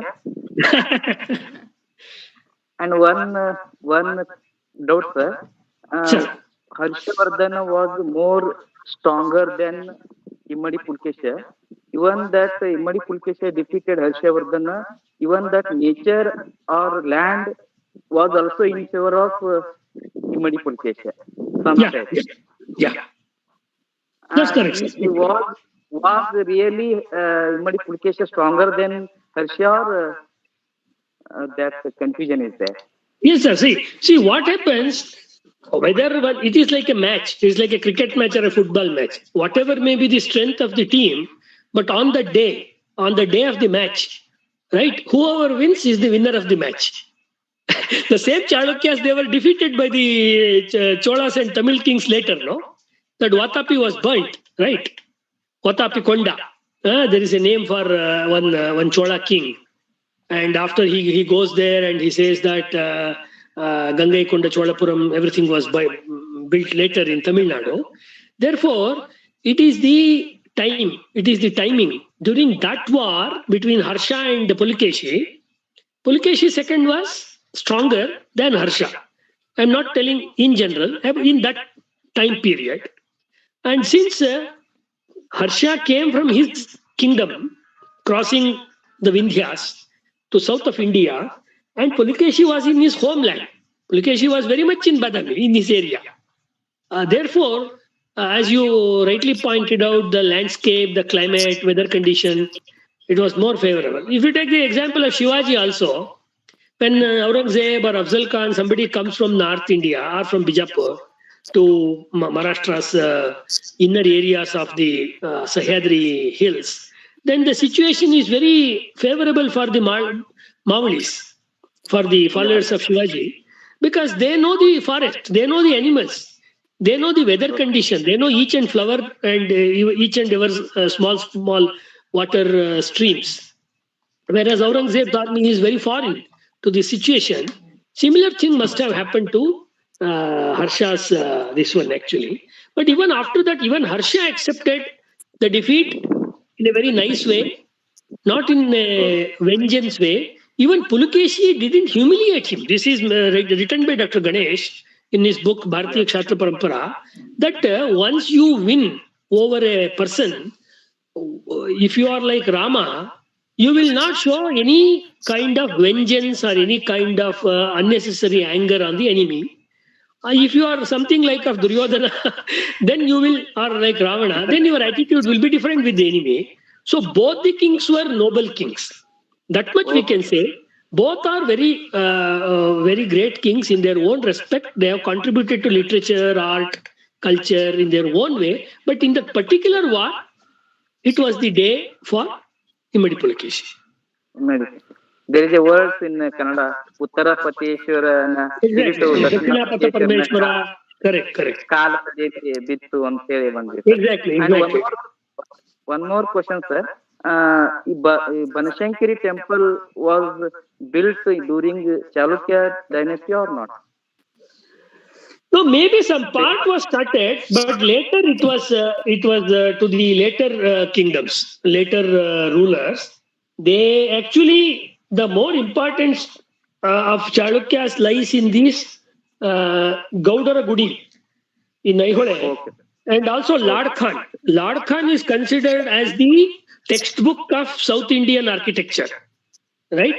The Adkhan Temple, it is like for all students of art and literature and architecture. It is a very good model, and based on this model, temples were built in Vietnam, in Cambodia, in Java, and other parts of the Southeast Asia. When we remember that Badami means Gure and then Banashankari. That's Exactly, sir. That was started during this time. As you know that each and every dynasty comes, they will improve it. And the later kings, they will improve the Pauli, improve the compound area, and they will construct additional structures. But the original was started from the times of the Badami Chalukyas. Okay. I'm very satisfied, sir, and I'm very grateful to my sir, Dr. Basavaraja Donu sir, who has given this platform to understand all the literature and history. Thank you very much, sir. Thank you, sir. Thank you, sir. Namaskar, sir. Namaskar, madam. Yes, madam, please. Sir, Nandu, I have two confusion. One regarding the dynasty, another one is religion point of view, the social point of view. Yes. So everything it is rich in North Karnataka compared to South. So South is then I have one confusion, sir. So art and architecture. So in North Karnataka, particularly I'm highlighting in Gulbarga, Dharwad, particular Vijayanka dynasty is the richest dynasty in Karnataka. Vijayanka dynasty, it is richest dynasty in Karnataka. So then art and architecture also, it is very rich. Hampi, Aivale, Patakkalu, Badami. Correct. Yes, sir. So I have one confusion. Yes, sir. So when I visit to Hampi, so then there I am also a history student. So when I am visiting, I felt very bad. I feel very bad also, sir. One thing, then Hampi, Virupaksha temple, all other surrounding all the temples, ಅಲ್ಲಿ visit ಮಾಡಿದಾಗ ಒಂದ್ ಅನಿಸ್ತು sir, ಎರಡು confusion ಹೇಳ್ತಾರೆ. ಒಂದು ದ್ವೈತ ಅದ್ವೈತ ಜೊತೆಗೆ ವೀರಶೈವ, ಅವರಲ್ಲೇ ದ್ವೇಷ ಇತ್ತು, ಅದರಿಂದ ಎಲ್ಲಾನು ಅವ್ರವ್ರಲ್ಲೇನೆ ಅದನ್ನ ಡೆಸ್ಟ್ರಾಯ್ ಮಾಡಿದ್ರು ಅಂತ ಒಂದು, ಇಲ್ಲ ಮೊಘಲ್ಸ್ ಅದನ್ನ ಡೆಸ್ಟ್ರಾಯ್ ಮಾಡಿದ್ರು ಅಂತ. ಸರ್ ಇದ್ರಲ್ಲಿ ಯಾವುದು ತುಂಬಾ ಸತ್ಯವಾದ ನಮ್ಮ ಚರಿತ್ರೆಯನ್ನ ನೋಡಿದಾಗ ದ್ವೈತರು ಮತ್ತೆ ದ್ವೈತ ಅದ್ವೈತರಲ್ಲೇ ವೀರಶೈವರಲ್ಲೇ ಒಂದು ದ್ವೇಷ ಇತ್ತು, ಅವರವರ ಅದನ್ನ ಆ ಎಲ್ಲಾ ಮೂರ್ತಿಗಳನ್ನ ಅವರೇ ಡೆಸ್ಟ್ರಾಯ್ ಮಾಡಿದ್ರು ಅಂತ ಒಂದು. ಆಮೇಲೆ ಮೊಘಲರು ಇಲ್ಲ ಹಿಂದೂ ಮೇಲಿದ್ದ ಸಿಟ್ಟಿಗೋಸ್ಕರ ಎಲ್ಲಾ ಟೆಂಪಲ್ನು ಕೂಡ ಅವ್ರು ಡೆಸ್ಟ್ರಾಯ್ ಮಾಡಿದ್ರು. ಇದೊಂದು ಚರಿತ್ರೆಯಲ್ಲಿ ನೋಡಿದಾಗ ಒಂದು ಅಂಶ ಕಂಡು ಬರುತ್ತೆ. ಇನ್ನು ಇಲ್ಲಿ ಇನ್ನೊಂದು ಅಷ್ಟು ದೊಡ್ಡ ರಿಚ್ ಡೈನೆಸ್ಟಿ ವಿಜಯನಗರ ಡೈನೆಸ್ಟಿ, ಆ ಸರೌಂಡಿಂಗ್ ನೋಡಿದಾಗ ಫುಲ್ಲು ಇಲ್ಲೂ ಕೂಡ ಅದು ಶ್ರೀಮಂತವಾಗೇ ಇದೆ. ಆದ್ರೆ ವಿತ್ ಇನ್ 400 ಕಿಲೋಮೀಟರ್ಸ್ ಅಲ್ಲಿ ಸಾಮಾಜಿಕವಾಗಿ ಇನ್ನು ಅನ್ಬಿಲಿವಲ್ ನಂಬಿಕೆಗಳು ಇಲ್ಲಿ ತುಂಬಾ ಇದೆ ಈಗ್ಲೂ ಕೂಡ. ವಚನ ಸಾಹಿತ್ಯಕ್ಕೆ ಬಂದಾಗ ಅಲ್ಲಿ ನನ್ನ ಲಿಟ್ರೇಚರ್ ಅಲ್ಲಿ ನಿಮ್ಮ ಹತ್ರ ನಾನು ಹೆಚ್ಚು ಮಾತಾಡಲ್ಲ. ಶೂನ್ಯದಿಂದ ಇಲ್ಲಿ ಸಂಪಾದನೆ ಆಗುತ್ತೆ. ಆತ್ಮ ಪರಮಾತ್ಮಗಳನ್ನ ಇಲ್ಲಿ ಸೋಷಿಯಲ್ ರಿಫಾರ್ಮರೇ ಒಂದು ಸೊಸೈಟಿಯನ್ನ ತಿದ್ದುವಂತಹ ದನ್ನೇ ನಾವು ಇಡೀ ಅಲ್ಲಿ ಸಾಹಿತ್ಯವನ್ನ ನೋಡ್ತಾ ಹೋಗ್ತೀವಿ. ಇನ್ನೊಂದು ನನ್ಗೆ ಬಹಳ ಇಲ್ಲಿ ಬಂದು ನೋಡಿದಾಗ ಇಲ್ಲಿ ಎಕನಾಮಿಕಲಿ ಡೆವಲಪ್ ಆಗಿಲ್ಲ. ಯಾಕಂದ್ರೆ ನಿಯರ್ಲಿ ಕೃಷ್ಣ ಪ್ರಾಜೆಕ್ಟ್ ಇದೆ, ಭೀಮಾ ಎಲ್ಲವೂ ಇದೆ, ಸುತ್ತಮುತ್ತ ಸೋರ್ಸ್ ಇದೆ, ನೇಚರ್ ಸೋರ್ಸ್ ಇದ್ರು ಕೂಡ ಮೊಘಲ್ಸ್ರು ಅದ್ರ ಕಡೆ ಇಲ್ಲಿ ಬಂದಂತಹ ಬರೀ 400 ಕಿಲೋಮೀಟರ್ಸ್ ಅಲ್ಲಿ ವಿಜಯನಗರ ಸಾಮ್ರಾಜ್ಯ ಅಷ್ಟು ಶ್ರೀಮಂತ ಸಾಮ್ರಾಜ್ಯ ಆದ್ರೂ ಈ ಏರಿಯಾ ಯಾಕೆ ನೆಗ್ಲೆಕ್ಟ್ ಆಯ್ತು ಸರ್? ಅದು ಮತ್ತೆ ಇನ್ನು ಕೂಡ ಸಾಮಾಜಿಕವಾಗಿ ಧಾರ್ಮಿಕವಾಗಿ ರಿಚ್ ಇದ್ರು ಕೂಡ, ಆದ್ರೆ ಇನ್ನೂ ಕೂಡ ಅದು ಇಲ್ಲಿ ಸರಿಯೋಕೆ ಬಡತನ ಅನ್ನುವಂಥದ್ದು ತುಂಬಾ ಅರಾಜಿಸ್ತಿರುವಂತಹ ಈ ಪ್ರದೇಶದಲ್ಲಿ ಯಾಕೆ ಚರಿತ್ರೆಯಲ್ಲಿ ನೋಡಿದಾಗ ಮೊದಲಿಂದನೇ ಹೀಗೆ ಆಯ್ತಾ, ಯಾಕೆ ಈ ಏರಿಯಾ ಅಷ್ಟು ತಿರಸ್ಕಾರಕ್ಕೆ ಒಳಗಾಯ್ತು ಅನ್ನೋದು ಸರಿ. ಸೊ 2 ಪಾರ್ಟ್ ಇದೆ. ಒಂದು, it is related to the what is the reason, ಅಂದ್ರೆ ವಿಜಯನಗರ ಸಾಮ್ರಾಜ್ಯ, ನಮ್ದು ಆಕ್ಚುಲಿ ವಿಷಯ ಇವತ್ತು ಬಾದಾಮಿ ಚಾಳುಕ್ಯ, ಇದು ಬಂದಿದ್ರಿಂದ ಹೇಳ್ತಾ ಇರೋದು. ಈ ಬಾದಾಮಿ ಚಾಳುಕ್ಯ ಗೊತ್ತಾಯ್ತು. ಬಾದಾಮಿ ಚಾಳುಕ್ಯರು ಇವರು ವಿಜಯನಗರ ಕಾಲದಲ್ಲಿ ಶೈವ ವೈಷ್ಣವರ ಒಂದು ಕಲಹದಿಂದ ವೀರಶೈವನು ಸೇರಿದಂತೆ ಈ ರೀತಿ ಆಯ್ತು ಅಂತ ಅನೇಕರು ಹೇಳ್ತಾರೆ. ನಾನು ಅವ್ರಿಗೆ ಹೇಳೋರ್ಗು ಕೂಡ ಇದನ್ನ ಉದಾಹರಣೆಗೆ ಶೇಖಾಲಿ ಅವ್ರು ಹೇಳ್ತಾರೆ. ಉದಾಹರಣೆಗೆ ಶೇಖಾಲಿ ಅವರು ಹಂಪಿ ಕನ್ನಡ ವಿಶ್ವವಿದ್ಯಾಲಯದಿಂದ 10 ಸಂಪುಟಗಳಲ್ಲಿ ಕರ್ನಾಟಕ ಹಿಸ್ಟ್ರಿ ಬಂದಿದೆ, ಅದರೊಳಗಡೆ ಕೂಡ ಈ ರೀತಿ ವಿಷಯಗಳು ಪ್ರಸ್ತಾಪ ಮಾಡ್ತಾರೆ. ಇನ್ನು ಕೆಲವರು ಇದೇ ರೀತಿ ವಿಷಯಗಳನ್ನ ಪ್ರಸ್ತಾಪ ಮಾಡ್ತಾರೆ. ನಾನು ಎಲ್ಲರಿಗೂ ಹೇಳುವಂಥದ್ದು ಏನಂದ್ರೆ ಮೇಡಮ್, ನಾನೊಬ್ಬ ಏನ್ ಹೇಳ್ಬೋದು, ಒಂದು ನಾವೆಲ್ಲರೂ ಕೂಡ ನಿಜವಾದ ಸತ್ಯವನ್ನೇ ತಿಳ್ಕೋಬೇಕು ಅಂತ ಆಸಕ್ತಿ ಇರೋರಾದ್ರಿಂದ we have to separate the fact from opinion. ಒಂದ್ ವಿಷಯದ ಬಗ್ಗೆ ನಿಮ್ಗೊಂದು ಒಪಿನಿಯನ್ ಇರ್ಬೋದು, ನನ್ಗೊಂದು ಒಪಿನಿಯನ್ ಇರ್ಬೋದು, ಅದೇನ್ ತಪ್ಪಿಲ್ಲ. But is it is supported by fact. Fact ಅಂತ ಹೇಳಿದಾಗ ನಮಗ್ ಬರುವಂತದ್ದು ಒಪಿನಿಯನ್ ಅಲ್ಲ. ಅಂದ್ರೆ ಹೀಗಾಗ್ಬಿಡ್ತು ಅಂತ ಅವ್ರು ಹೇಳ್ತಾರೆ. ರಮತರಿಕರು ಹೇಳ್ತಾರೆ ಉದಾಹರಣೆಗೆ, ಶೈವ ವೈಷ್ಣವರ ಜಗಳದಲ್ಲಿ ವಿಜಯನಗರ ಹಾಳಾಯ್ತೆ ಹೊರತು ಇಸ್ಲಾಮಿನ ದಾಳಿಯಿಂದ ಅಲ್ಲ ಅಂತ ಅವರ ಸೂಫಿ ಪುಸ್ತಕದಲ್ಲಿ ರಮತರಿಕರು. ಅವ್ರ ಕಡೆಗೂ ನಾನು ಮಾತಾಡಿನಿ. ಸರ್ ಹಿಂಗ್ ಹೇಳ್ತಿರಲ್ಲ, ಇದಕ್ಕೆ ಏನ್ ಆಧಾರ ಏನು ಅಂದ್ರೆ ಹಿಸ್ಟ್ರಿನಲ್ಲಿ ನಿಮಗೆ ಬೇಕಾಗಿರೋದು ಸೋರ್ಸ್ ಏನು ಅಂತ. What is your source? ನಾನು ಏನಾದ್ರು ಒಂದು ಸ್ಟೇಟ್ಮೆಂಟ್ ಕೊಟ್ರೆ ನಿಮ್ ಮುಂದೆ, ಅದೊಂದು ಜವಾಬ್ದಾರಿಯುತ ಸ್ಟೇಟ್ಮೆಂಟ್ ಆಗ್ಬೇಕಾದ್ರೆ it should be supported by some document, either literary document or epigraphy or ಇದು ನಾಣ್ಯಗಳು ಅಥವಾ ಫಾರಿನರ್ಸ್ ಬರ್ದಿರುವಂತ ಮಾತುಗಳು, ಯಾವ್ದಾದ್ರು ಒಂದು ಬೇಕಲ್ವಾ. ಉದಾಹರಣೆಗೆ ನೋಡಿ, ಫಾರಿನರ್ಸ್ ಇರುವಂತ ಡೊಮೆಂಗಿಯೋ ಪಯಾಸ್ ಇರ್ಬೋದು, ಬೇರೆ ಬೇರೆಯವ್ರು ಬರ್ದಿರೋ ಮಾತುಗಳಲ್ಲಿ ಎಲ್ಲೂ ಕೂಡ ಶೈವ ವೈಷ್ಣವರ ಕಲಹದ ಬಗ್ಗೆ ಅವರು ಬರೆಯೋದಿಲ್ಲ. ಇದು ಫಸ್ಟ್ ಪಾಯಿಂಟ್. ಎರಡನೇದು, ಅದೇ ನಿಜ ಆಗಿದ್ರೆ ವಚನ ಸಾಹಿತ್ಯ ಉಳ್ಕೊಳ್ತು. ವಿಜಯನಗರದ ನಂತರದಲ್ಲಿ ಕೂಡ ಅದು ವಚನ ಸಾಹಿತ್ಯದ 2ನೇ ಹಂತ ಪ್ರೌಢದೇವರಾಯನ ಕಾಲದಲ್ಲಿ ತುಂಬಾ ದೊಡ್ಡಕ್ಕೆ ಬೆಳೀತು. ಯಾವ್ದನ್ನ ವಿರಕ್ತರು ಬರೆದಂತ ಸಾಹಿತ್ಯ ಅಂತ ಕರಿತೀವಿ. 101 ಜನ ವಿರಕ್ತರ ಸಮಾಧಿಗಳು ಕೂಡ ಹಂಪಿನಲ್ಲೇ ಇದೆ ನಮಗೆ. ಅದು ಬೆಳೆದಂಗೆ ದಾಸ ಸಾಹಿತ್ಯ ಬೆಳಿಬಾರ್ದಾಗಿತ್ತು. ಈ ಲಾಜಿಕ್ ಪ್ರಕಾರ ತಗೊಂಡಿದ್ರೆ ಶೈವ ವೈಷ್ಣವ ಜಗಳದಲ್ಲಿ ಶೈವರದ್ದೇ ಮೇಲ್ಗೈ ಆದ್ರೆ ಅದು ವೀರಶೈವ ಆಗ್ಲಿ ಅಥವಾ ಬೇರೆ ರೀತಿ ಶೈವ ಆಗ್ಲಿ ಆಗಿದ್ದಿದ್ರೆ ದಾಸ ಸಾಹಿತ್ಯ ಉಳ್ಕೊಂಡಿದ್ಯಲ್ಲ ಮೇಡಮ್. ಈಗ ಅಂದ್ರೆ ಇಷ್ಟು ಮಟ್ಟಿಗೆ ದೊಡ್ಡದಾಗಿ ಸರ್ಕಾರನೇ ಎಷ್ಟೋ ಸಂಪುಟಗಳಲ್ಲಿ ಇವತ್ತು ಕರ್ನಾಟಕ ಸರ್ಕಾರ ಹೇಗೆ ವಚನ ಸಂಪುಟಗಳನ್ನ ಪ್ರಕಟ ಮಾಡಿದ್ಯೋ ಅದೇ ಕರ್ನಾಟಕ ಸರ್ಕಾರನೇ, ಅದು ಯಾವುದೇ ಗೌರ್ಮೆಂಟ್ ಇರ್ಲಿ, ಒಟ್ಟು ನಾನು ಹೇಳ್ತಿರೋ ಸರ್ಕಾರ ಯಾವುದೇ ಪಕ್ಷ ಇರ್ಲಿ, ದಾಸ ಸಾಹಿತ್ಯವನ್ನು ಪ್ರಕಟ ಮಾಡಿದೆ. ಮತ್ತು ಅದಕ್ಕೆ ಏನ್ ಹೇಳ್ತಾರೆ, ತತ್ವಪದಗಳು ಅದನ್ನು ಕೂಡ ಪ್ರಕಟ ಮಾಡಿದೆ. ಮತ್ತು ಇತ್ತೀಚೆಗೆ ಆದಿಲ್ ಶಾಹಿ ಸಾಹಿತ್ಯವನ್ನು ಕೂಡ ಪ್ರಕಟ ಮಾಡಿದೆ. ಅದನ್ನ ನೋಡಿದಾಗ ಈ ಸಾಹಿತ್ಯ ಉಳ್ಕೊಳ್ತಲ್ವಾ? ಅಂದ್ರೆ ಶೈವ ಸಾಹಿತ್ಯ ಮಾತ್ರ ಉಳಿಬೇಕಾಗಿತ್ತು ಈ ಲಾಜಿಕಲ್ ಹೋದ್ರೆ. ಮೂರನೇದು, ಸುತ್ತ ಇರುವಂತ ಬೇಕಾದಷ್ಟು ವಿಷ್ಣುವಿಗೆ ಅಥವಾ ಮತ್ತೊಂದಿಗೆ ಸಂಬಂಧಪಟ್ಟಂತ ಸಂಗತಿಗಳು ನಮ್ಮಲ್ಲಿ ಉಳ್ಕೊಂಡಿರೋದು ಕಂಡು ಬರುತ್ತೆ. 4ನೇದು, ವೈಷ್ಣವರ ಒಂದು ಲಾಂಛನ ಅಥವಾ ವಿಷ್ಣುವಿನ ಅವತಾರಗಳಲ್ಲಿ ಒಂದು ಅಂತ ಹೇಳುವ ವರಾಹ ವಿಜಯನಗರದವರ ಲಾಂಛನ. ಅದು ಹೇಳಿದ್ನಲ್ಲ, ಬಾದಾಮಿಯವರಲ್ಲಿ ಶುರುವಾಗುತ್ತೆ, ಅದು ಇವರಲ್ಲಿ ಕಂಟಿನ್ಯೂ ಆಗುತ್ತೆ ವಿಜಯನಗರದಲ್ಲಿ. But at the same time ಆ ರಾಜರು ತಮ್ಮ ಹೆಸರಲ್ಲಿ ಯಾವುದೇ ಅಗ್ರಿಮೆಂಟ್ಗೆ, ಯಾವುದೇ ಸರ್ಕಾರಿ ಪತ್ರಗಳಿಗೆ ಸೈನ್ ಮಾಡ್ತಿರ್ಲಿಲ್ಲ ರಾಜರು. ವಿಜಯನಗರದ ರಾಜರು ಅವರು ಹಂಪೆಯ ವಿರೂಪಾಕ್ಷನ ಸೇವಕರು ಅಂತ ಹಂಪೆಯ ರಾಜನ ಹೆಸರಿನಲ್ಲಿ ಅವರು ತಮ್ಮ ಇದನ್ನ ಬರಿತಾ ಇದ್ರು. ನಾವು ಅವನ ಪ್ರತಿನಿಧಿಗಳು ಅನ್ನೋ ಅರ್ಥದಲ್ಲಿ ಬರಿತಾ ಇದ್ರು. ಯಾವ್ದನ್ನ ಗಾಂಧೀಜಿ ಧರ್ಮದರ್ಶಿಗಳು ಅಂತ ಹೇಳ್ತಾರೆ, ಟ್ರಸ್ಟಿ ಅಂತ, ಆ ಅರ್ಥದಲ್ಲಿ ಅದನ್ನ ಅವರು ಬರಿತಾ ಇದ್ರು. ಇದು ಇವರಲ್ಲೂ ಕೂಡ ಬರುತ್ತೆ. ಮಹಾರಾಣಾ ಪ್ರತಾಪ್ ಇತ್ಯಾದಿಗಳಿದಾರಲ್ಲ ಇದ್ರೊಳಗಡೆ ರಾಜಸ್ಥಾನದಲ್ಲಿ, ಅವ್ರು ಯಾಕೆ ಮಹಾರಾಣಾ ಪ್ರತಾಪ್, ಮಹಾರಾಣಾ ಕುಂಭ, ಮಹಾರಾಣಾ ಸಂಗ್ರಾಮ ಸಿಂಹ ಅಂತ ಬರುತ್ತೆ ಅಂತ ಓದ್ತಾ ಇದ್ದೆ. ಅಲ್ಲಿ ರಾಣ ಅಂತ ಹೇಳಿದ್ರೆ ಪ್ರಧಾನಿ ಅಂತ ಅರ್ಥ ಅವ್ರ ಭಾಷೆನಲ್ಲಿ, ರಾಜಪುತ್ರ ಭಾಷೆನಲ್ಲಿ. ಅವರು ಏಕೋಜಿನಾಥ ಅಂತ, ಏಕೋಜಿ ಅನ್ನೋ ಶಿವನ ಒಂದು ಆರಾಧಕರು. ಶಿವನೇ ನಮ್ಮ ಮಹಾರಾಜ ಇಡೀ ರಾಜ್ಯಕ್ಕೆ, ರಾಜಪೂತ್ ರಾಜ್ಯಕ್ಕೆ. ನಾವು ಅವನ ಪ್ರತಿನಿಧಿಗಳಾಗಿ ರಾಜ್ಯವನ್ನು ಆಳ್ತಾ ಇದೀವಿ. ಹಾಗಾಗಿ ನಾವು ಪ್ರಧಾನ ಮಂತ್ರಿಗಳು, ರಾಜ ನಮ್ಗೆ ಏಕೋಜಿ ಶಿವ ಅಂತ. ಸೇಮ್ ಅದೇ ಭಾವನೆ ನಿಮ್ಗೆ ಹಂಪಿಯಲ್ಲಿ ವಿರೂಪಾಕ್ಷನ್ ಬಗ್ಗೆ ಎಲ್ಲರಿಗೂ ಬರುತ್ತೆ. ಆದ್ರೆ ಅವರಲ್ಲಿ ಒಬ್ಬ ವಿಷ್ಣುನ್ ಪೂಜೆ ಮಾಡ್ತಾನೆ ಒಬ್ಬ ರಾಜ, ಇನ್ನೊಬ್ಬ ಶಿವನ್ ಮಾಡ್ತಾನೆ. ಅವ್ರ ಹೆಸರುಗಳೆಲ್ಲ ಬರುತ್ತಲ್ಲ, ಪ್ರೌಢದೇವರಾಯ, ಕೃಷ್ಣದೇವರಾಯ ಅನ್ನುವಾಗ ಅವ್ನು ಹೆಚ್ಚು ವಿಷ್ಣುವಿಗೆ ಸಂಬಂಧಪಟ್ಟಿದ್ ಬರುತ್ತೆ. ತಿರುಪತಿಗೆಲ್ಲ ದಾನ ಕೊಡ್ತಾನೆ. ಸೈನ್ ಮಾಡೋದು ಮಾತ್ರ ಅವರು ವಿರೂಪಾಕ್ಷನ ಹೆಸರಲ್ಲಿ. ಹೀಗಾಗಿ ಶೈವ ಮತ್ತು ವೈಷ್ಣವ ಭೇದದಿಂದ ಅದಾಯ್ತು ಅಂತ ಒಪ್ಪೋದ್ ಕಷ್ಟ.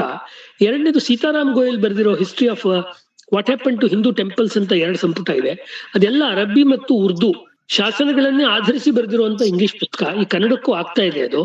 ಅದ್ರೊಳಗಡೆ ನೋಡಿದ್ರೆ ವಿಜಯನಗರದ ಈ ಒಂದು ನಾಶದ ಇದ್ರೊಳಗಡೆ ಬಹಮನಿಯರ ಪಾತ್ರ ಮತ್ತು ಇಸ್ಲಾಮಿನ ಕ್ರೌರ್ಯದ ಪಾತ್ರ ಯಾವ ಪಾತ್ರವನ್ನ ವಹಿಸ್ತು ಅನ್ನೋದನ್ನ ಶಾಸನಗಳ ಆಧಾರ ಮತ್ತು ಅರಬ್ಬಿ ಇದು ಪಾರ್ಸಿ ಭಾಷೆಯಲ್ಲಿ ಬರೆದಿರುವಂತ ಅವ್ರದೇ ಸಾಹಿತ್ಯದ ಆಧಾರದ ಮೇಲೆ ಕೊಟ್ಟಿದ್ದಾರೆ. ಅದನ್ನ ನಾವು ಗಮನಿಸ್ಬೋದು. ಎರಡನೇ ನೀವು ಹೇಳಿದ್ದು ಈ ಭಾಗ ಹಿಂದೆ ಅಷ್ಟು ರಿಚ್ ಆಗಿತ್ತು ಅಥವಾ ಹಿಂದೆನೂ ಹೇಗಿತ್ತು, ಈಗ ಯಾಕೆ ಇಷ್ಟು ಹಿಂದುಳಿದಿದೆ ಅಂತ ಕೇಳಿದ್ರೆ, ಇದು ಕರ್ನಾಟಕ ವಿಂಗಡಣೆ ಇದಾಯ್ತಲ್ಲ, ಏಕೀಕರಣ ಆಯ್ತಲ್ಲ. ಕರ್ನಾಟಕ ಏಕೀಕರಣ ಆಗುವಾಗ ಹಳೆ ಮೈಸೂರು ಭಾಗಕ್ಕೆ, ಇದು ನನ್ನ analysis, I may be wrong, ಹಳೆ ಮೈಸೂರು ಭಾಗಕ್ಕೆ ಮಹಾರಾಜರು ಸಿಕ್ಕಿದ್ರಲ್ಲ, ಅಂದ್ರೆ ಮೈಸೂರಿನ 2-3 ಜನ ಒಳ್ಳೆ ರಾಜರುಗಳು ಸಿಕ್ಕಿದ್ರಲ್ಲ, ಮತ್ತು ವಿಶ್ವೇಶ್ವರಯ್ಯ, ಮಿರ್ಜಾ ಇಸ್ಮಾಯಿಲು, ಇನ್ನು ಬೇರೆ ಬೇರೆ ಒಳ್ಳೆ ಏನ್ ಹೇಳ್ತೀರಾ ಅವರಿಗೆ ದಿವಾನ್ರುಗಳು ಸಿಕ್ಕಿದ್ರಲ್ಲ, ಆ ವ್ಯವಸ್ಥೆ ಉತ್ತರ ಕರ್ನಾಟಕ ಭಾಗಕ್ಕೆ ಇರ್ಲಿಲ್ಲ. ನಮಗೆ ಗೊತ್ತಿರುವಂತೆ ಅದು ಹೈದರಾಬಾದ್ ನಿಜಾಮನ್ ಕಡೆನೂ ಒಂದಷ್ಟಿತ್ತು, ಬಾಂಬೆ ಪ್ರೆಸಿಡೆನ್ಸಿಯಲ್ಲೂ ಕೆಲವಿತ್ತು, ಇನ್ನು ಬೇರೆ ಬೇರೆ ಕೆಲವರು ಸಣ್ಣ ಪುಟ್ಟ ರಾಜರುಗಳು ಆಳುವಂತ ರಾಜಮನೆತನ ಸಂಸ್ಥಾನಗಳು ಕೂಡ ಈ ಜಮಖಂಡಿ ಇರ್ಬೋದು, ಉದಾಹರಣೆಗೆ ನಾನು ಹೇಳಿದ್ದು. ಆ ರೀತಿ ಇದ್ದಿದ್ರಿಂದ ಅಲ್ಲಿ ಸರಿಯಾದ ರೀತಿಯ ಒಂದು ಆಡಳಿತಾತ್ಮಕ, ಇಷ್ಟು ದೊಡ್ಡ ನದಿ ಇದ್ರು, ಕೃಷ್ಣಾ ನದಿ ಇದೆ, ಆಮೇಲೆ ತುಂಗಭದ್ರಾ ಇದೆ, ಭೀಮಾ ನದಿ ಇದೆ, ಬಹಳ ದೊಡ್ಡ ನೀರಾವರಿಗೆ ಅನುಕೂಲವಾಗುವಂತ ಜಾಗವಿದ್ರು ಯಾವುದೇ ದೊಡ್ಡ ನೀರಾವರಿ ಯೋಜನೆಗಳು ಕೂಡ ಇತ್ತೀಚಿನ ವರ್ಷದ ತನಕ ಅಲ್ಲಿ ಬರ್ಲಿಲ್ಲ. ಕಾರಣ ನಾನು ಹೇಳೋದೇನು ಅಂದ್ರೆ, ಯೋಜಕ ತತ್ರ ದುರ್ಲಭ ಅಂತ ಒಂದು ಮಾತು ಹೇಳ್ತಾರೆ. ಅಂದ್ರೆ ಸಂಪತ್ತು, ನೈಸರ್ಗಿಕ ಸಂಪತ್ತು ಎಷ್ಟು ಬೇಕಾದ್ರೂ ಇರ್ಬೋದು, ಅದನ್ನ ಮಾಡುವಂತ, ಸರಿಯಾಗಿ ಅದನ್ನ ಜನಕ್ಕೆ ಉಪಯೋಗವಾಗಿ ಮಾಡುವಂತ ಒಬ್ಬ ಸಮರ್ಥನಾದ ರಾಜ, ಅವನಿಗೊಬ್ಬ ಪ್ರಧಾನ ಮಂತ್ರಿ ಅಥವಾ ಒಬ್ಬ ದಿವಾನ ಇಲ್ಲದೆ ಇರುವುದೇ ಕಾರಣ ಅನ್ಸುತ್ತೆ. ಎರಡನೇದು ಸ್ವಲ್ಪ ಪೊಲಿಟಿಕಲ್ ಆದ್ರೂ ಕೂಡ ಸ್ವಾತಂತ್ರ್ಯ ನಂತರದಲ್ಲಿ ಆಯ್ಕೆಯಾಗಿ ಬಂದಂತ ಎಂಪಿಗಳು ಮತ್ತು MLAಗಳು ಯಾವ ಕೆಲಸವನ್ನ ದಕ್ಷಿಣ ಭಾಗದ ಕರ್ನಾಟಕದಲ್ಲಿ ಮಾಡಿದ್ರೋ ಅಷ್ಟ್ರ ಮಟ್ಟಿಗಿನ ಕೆಲಸವನ್ನ, ಅಭಿವೃದ್ಧಿ ಕೆಲಸವನ್ನ, ಅಂದ್ರೆ ಎಲ್ಲ ಪಕ್ಷದವ್ರಿಗೂ ವಿತ್ ಡ್ಯೂ ರೆಸ್ಪೆಕ್ಟ್ ನಾನು ಹೇಳ್ತಾ ಇರೋದು, ಅದು ಉತ್ತರ ಕರ್ನಾಟಕದಲ್ಲಿ ಆಗ್ಲಿಲ್ಲ. ಉತ್ತರ ಕರ್ನಾಟಕ ತನ್ನಷ್ಟಕ್ಕೆ ತಾನೇ ಹಿಂದುಳಿಲಿಲ್ಲ, ಅದಕ್ಕೆಲ್ಲ ಸಂಪನ್ಮೂಲನೂ ಇತ್ತು. ಉತ್ತರ ಕರ್ನಾಟಕದ ಜನ ಬುದ್ಧಿವಂತರು, ಅವರು ತುಂಬಾ ಮೇಧಾವಿಗಳು. ಆದ್ರೆ ಅವರ ಶಕ್ತಿಯನ್ನ ನಮ್ಮಲ್ಲಿ ಇದ್ದಂತಹ ಅವತ್ತು ಒಂದು ರಾಜಕೀಯ ವ್ಯವಸ್ಥೆ ಸರಿಯಾದ ರೀತಿಯಲ್ಲಿ ಬೆಳೆಸ್ಕೊಳ್ಳಿಲ್ಲ ಅಂತಾನೆ ಅನ್ಸುತ್ತೆ ಮೇಡಮ್. ಅದಕ್ಕೆ ಬೇಕಾದಂತ ಕೈಗಾರಿಕೆಗಳಾಗ್ಲಿ, ಕೃಷಿ ಆಗ್ಲಿ, ಏನೆಲ್ಲ ಬೇಕಾಗಿತ್ತು ಅದನ್ನ ಮಾಡಿದ್ದಿದ್ರೆ ಅದು ಬೆಂಗಳೂರು ಅಥವಾ ಮೈಸೂರು ಅಥವಾ ಧಾರವಾಡ ಹೇಗ್ ಬೆಳೀತೋ, ಅದು ಧಾರವಾಡ ಎಷ್ಟು ಬೆಳೆದಿದೆ ಅಲ್ಲಿರೋರು ಹೇಳ್ಬೇಕು, ಬೆಂಗಳೂರು ಮೈಸೂರು ಅಂತೂ ನಾನು ನೋಡಿದ್ದೀನಿ, ಆ ರೀತಿ ಆಗ್ತಾ ಇತ್ತು. ಹಾಗಾಗಿ ಇದಕ್ಕೆ ಸಂಪನ್ಮೂಲ ಮತ್ತು ಜನಗಳ ಸಾಮರ್ಥ್ಯದ ಕೊರತೆ ಕಾರಣ ಖಂಡಿತ ಅಲ್ಲ. ಯಾಕೆ ನಾನು ಉತ್ತರ ಕರ್ನಾಟಕದಲ್ಲಿ ಸಾಕಷ್ಟು ಓಡಾಟ ಮಾಡಿದ್ದೀನಿ. ಜನ ಎಷ್ಟು ಇಂಟೆಲಿಜೆಂಟ್ ಇದ್ದಾರೆ, ಎಷ್ಟು ಆರ್ಟಿಸ್ಟಿಕ್ ಇದ್ದಾರೆ, ಆದ್ರೆ ಅವರ ಕೆಪಾಸಿಟಿನ ಅಥವಾ ಹುಡುಗರು ವಿದ್ಯಾರ್ಥಿಗಳು ಎಷ್ಟು ಬುದ್ಧಿವಂತರಿದ್ದಾರೆ, ಅದನ್ನ ಸರಿಯಾದ ರೀತಿ ಸಮಾಜಕ್ಕೆ ಮತ್ತು ದೇಶಕ್ಕೆ ಉಪಯೋಗವಾಗುವಂತೆ ಬಳಸಿಕೊಳ್ಳುವ ಯೋಜನೆಗಳು ತಯಾರಾಗ್ಲಿಲ್ಲ. ಇನ್ನು ಮುಂದೆ ಕೂಡ ಆ ರೀತಿ ತಯಾರಾಯ್ತು ಅಂತ ಹೇಳಿದ್ರೆ, ಇವಾಗ ಉದಾಹರಣೆಗೆ IIT ಎಲ್ಲ ಬಂದಿದೆ ಧಾರವಾಡದಲ್ಲಿ, ನಾನು ಕೇಳಲ್ಪಟ್ಟೆ. ಅದರಿಂದ ಕೂಡ ಬರೋ ದಿನಗಳಲ್ಲಿ ನಾವು ಉತ್ತಮವಾದ ಫಲಿತಾಂಶವನ್ನ ನೋಡ್ಬೋದು ಅಂತ ಅನ್ಸುತ್ತೆ ಮೇಡಮ್. Thank you sir. ಲಕ್ಷಾಂತರ ಜಮೀನಿದೆ ಇಲ್ಲಿ, ಶ್ರಮದ ಪೂರಾ ಶ್ರಮ ಪಡ್ತಾರೆ, ಜೀವನ ಪರ್ಯಂತ ಶ್ರಮ ಪಡ್ತಾರೆ, ಅಲ್ಲಿ ಒಂದು ಸಂತೋಷದ ಬದುಕೇ ಇಲ್ಲ. ಅದಕ್ಕೋಸ್ಕರ ಈ ಒಂದು ರೀತಿ ಆ ಒಂದು ಆಲೋಚನೆ ನನಗ್ ಬಂತು. ನಾನು ಇತಿಹಾಸವನ್ನ ನೋಡ್ಲಿ, ಸಾಹಿತ್ಯವನ್ನ ಎಲ್ಲವನ್ನು ನೋಡ್ದಾಗ್ಲೂ ಯಾಕೆ ಈ ಪ್ರದೇಶ ಮಾತ್ರ ಇಷ್ಟು ಶ್ರಮದಿಂದ ಬದುಕುವಂತಹ ಜೀವನವನ್ನ ಇಲ್ಲಿ ನಾವು ನೋಡ್ತಾ ಇದೀವಿ ಅನ್ನೋದು ಒಂದು ಗೊಂದಲದಿಂದ ನಾನು ನಿಮ್ಗೆ ಕೇಳಿದೆ. ತುಂಬಾ ಚೆನ್ನಾಗಿ ಉತ್ತರ ಕೊಟ್ರಿ sir. Thank you. Yeah, we can take up the last question because we are running out of the time. So there is a question in the chat box. I shall read for you. It is said that Pulukesh too was killed by Pallava king in war. Does it have any historical evidences? I don't think there is, as I have studied, for example, not by Harsha, Pulukesh, during his last days of Pulukesh, Pallavas still were strong. At that time, Cholas were not strong. That's why I have been telling from the beginning, we should give a proper justification percentage-wise to each of the dynasties. If they have done something great or something nonsense, it should be mentioned in history. Like the Pallavas' importance is diminished by giving importance to the Cholas. Similarly, here in coming to this question, Pulukeshi II was not having a good life or a very good, comfortable life during the end of his time because the power was shaky, it was wavering. The Pallavas were becoming strong and strong. Though he made a friendship Maitri with the Pallavas in the beginning, when he was in upper hand, but during the last phase of his life, he was a little bit weak. At that time, Pallavas gained upper hand. They attacked on Badami. They even captured Badami. See, once he defeated Harsha, but the same Pulukeshis, Badami was captured by the Pallavas. Then for 12 years, Badami was under the capture, under the control of the Pallavas. Therefore, even in Karnataka's context and Tamil Nadu history's context, we have a very, very sketchy, very blur picture about the Pallavas. Who are Pallavas? According to some scholars, Pallavas are a Kannada dynasty because most of the Pallava inscriptions are found in northern part of Karnataka and southern part of Andhra, not in Tamil Nadu. And they are in Kannada language. To your astonishment, Pallava Shasanas, inscriptions, they are not in Tamil language, they are in Kannada language. Therefore, if we start reading the Pallava clash with the Pulukeshi clash, I think we can interpret like this. It is a clash between two Kannada dynasties. Right? This is the new point I'm bringing for in the forum, in Dharwad Katte. Why can't we see the fighting between Pulukeshi and Pallavas as shown in Rajkumar's movie as between Tamil and Kannada? I don't think that is not the proper picture. That is the correct picture. If Pallavas, in no inscription, Pallava says they are from Tamil background. I have studied Pallava inscriptions. In nowhere it mentions that they are the Tamilians. Either you can attach them to the later Shatavahanas and Chutus and to the Kannada dynasty, maybe to the later part of the Kadambas or the parallel to the Kadambas history, but not to the Tamil history. That is one point.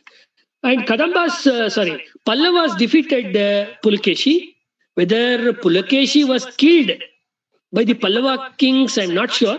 But definitely he and his army were defeated and he has to leave Badami, leave elsewhere. And he died. Only Surnath Kamal says that during this attack of the Pallavas, Pulakeshi died. Whether he died during the to be killed by the Pallavas, that we don't know. About that, inscriptions are silent. So it is the prerogative of the historians to fill in the blanks. But at that time he was killed, and 12 years Badami was out of the control of the Badami Chalukyas. Later, Vikramaditya first, he became strong and he recaptured Badami from the hands of the Pallavas. He was the son of Pulukeshi III. I don't know whether I answered the question, but I don't have a definite answer for this question. Whether Pulukeshi II was killed during the Pallava attack, definitely he lost the kingdom. That much I can say, based on documents. Yes, sir. Sir, who raised this question? Can you, if you are, able to speak out, can you speak out? Because he counterpointed. There is a Tamil inscription in Badami. Just he has kept one point here, sir. Yeah. Yeah, he's there. Can you speak, sir? Unmute yourself, sir, please. You are muted. Please unmute, sir.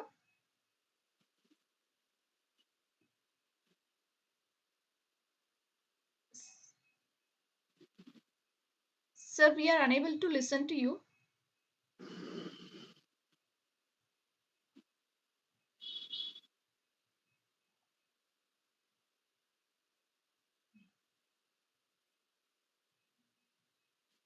Yeah.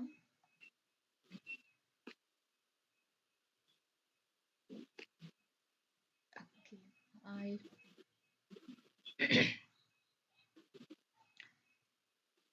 Sir, would Yeah, you he's like to telling speak? not able to solve it. Yeah. Yeah, probably, sir. This, yeah, okay. Yes, sir. We are almost, end of the program. Sir, we are first of all, we are very extremely sorry because of the inconvenience. We are unable to, convey you well in advance, and entire platform around 30 to 40 delegates have been waiting almost for half an hour just because to listen to you, sir. And even personally, I feel very happy because Badami, Lakshmishwar, these are all the places very close to my heart because I belong to that part of area. And even art and architecture, and even my grandpa used to describe in such a way. I just recall all those beautiful moments when I listen to you. That beautiful stories regarding Badami, Chalukyas, and all such rich culture, as madam pointed out, and that rich culture and richness of that particular history has to be repeated, as you pointed out, sir. With the help of, it's not only in the hands of somebody, it's the hands of everyone, and everyone has to get together and work for the richness, to bring back that richness in the northern part of area. So with these words, I personally thank to you, sir, because of very enlightening, talk on Badami Chalukya's contribution. And even on behalf of Dharwad Katte and even all the viewers and delegates, I thank you very much. And even as sir said at the beginning itself, you said in 5 minutes you will join with us, and as you promised, you came back to us and talk.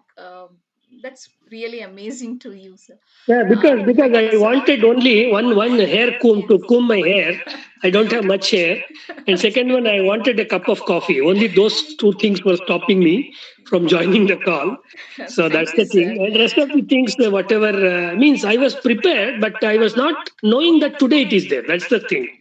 Otherwise, I kept the books ready, so that immediately I started. Because my background is Kannada literature. I studied Kannada literature in MA, and my PhD is on Jain philosophy. So slowly I'm trying to understand Karnataka history. For that, what I suggest to everyone, that means I'm too small to suggest, but as a humble request, you go back and study the scholars before 1947, either Indian scholar or Western scholars, because at that time they were more serious compared to post-independent scholars.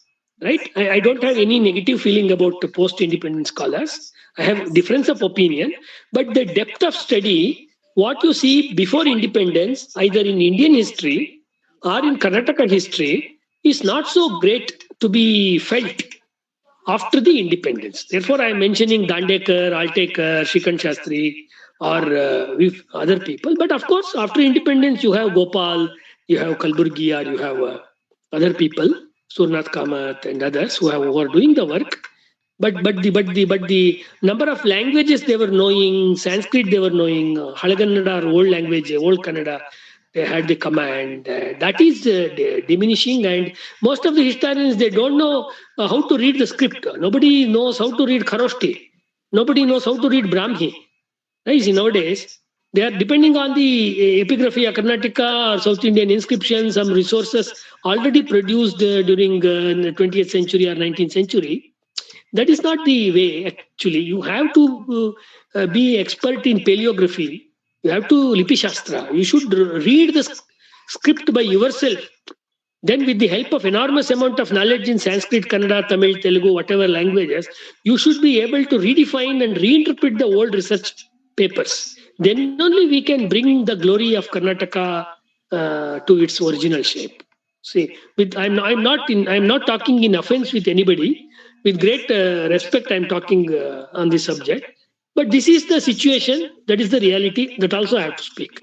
That's why I'm closing this remark by thanking Dharwad Katte for giving me this opportunity, and to Professor Basraj Donor and to Dr. Vijay for this Thank you, sir. wonderful presentation and giving me this opportunity. Thank you. Thank you so much, sir. As if we feel like, ಕನ್ನಡದಲ್ಲಿ ಹೇಳ್ತಾರಲ್ಲ ಧಾರವಾಡ ಕಟ್ಟೆ ಅಂತಂದ್ರೆ ಕಟ್ಟೆ ಮೇಲೆ ಕೂತ್ಕೊಂಡು ಒಬ್ಬ ವಿದ್ವಾಂಸರು ಮಾತಾಡ್ತಿರ್ಬೇಕಾದ್ರೆ ನಾವೆಲ್ಲ ಆರಾಮಾಗಿ ಅದನ್ನ ಎಂಜಾಯ್ ಮಾಡಿದ್ದು. Recently, we have been, there is a phenomena like most of the students, they fear for the examination of the history paper, but suppose Yeah. they listen to you. definitely they don't feel, because such a rich culture we had, and that definitely impressed them to get back to the history and read and Yeah, enjoy yeah. it. Yes, sir. Thank you so much, sir. Thank you. Thank you for being with us and sparing almost 2 hours of time. And even I thank Professor Basuraj Dronu, sir, who is really the backbone to all the programs, even if he is so much busy, and he encourages the youngsters like us to get into such kind of programs and make the scholars to come and talk on the various issues. Thank you so much, sir. And even I thank all the viewers, and many delegates are here, and even they waited almost a half an hour at the beginning of the program with lot of patience just to listen to you, sir. And I thank all the delegates for being with us and having lot of patience, bearing with us. And even many has shown their gratitude here, sir. Dr.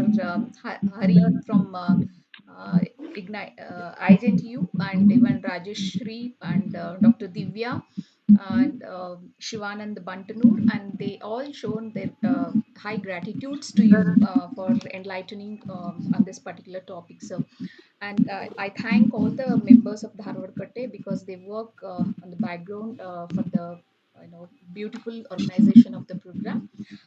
With this note, I conclude by saying once again thanks to all for Thank you. being Thank you. with us. Thank you, sir. Thank you so much.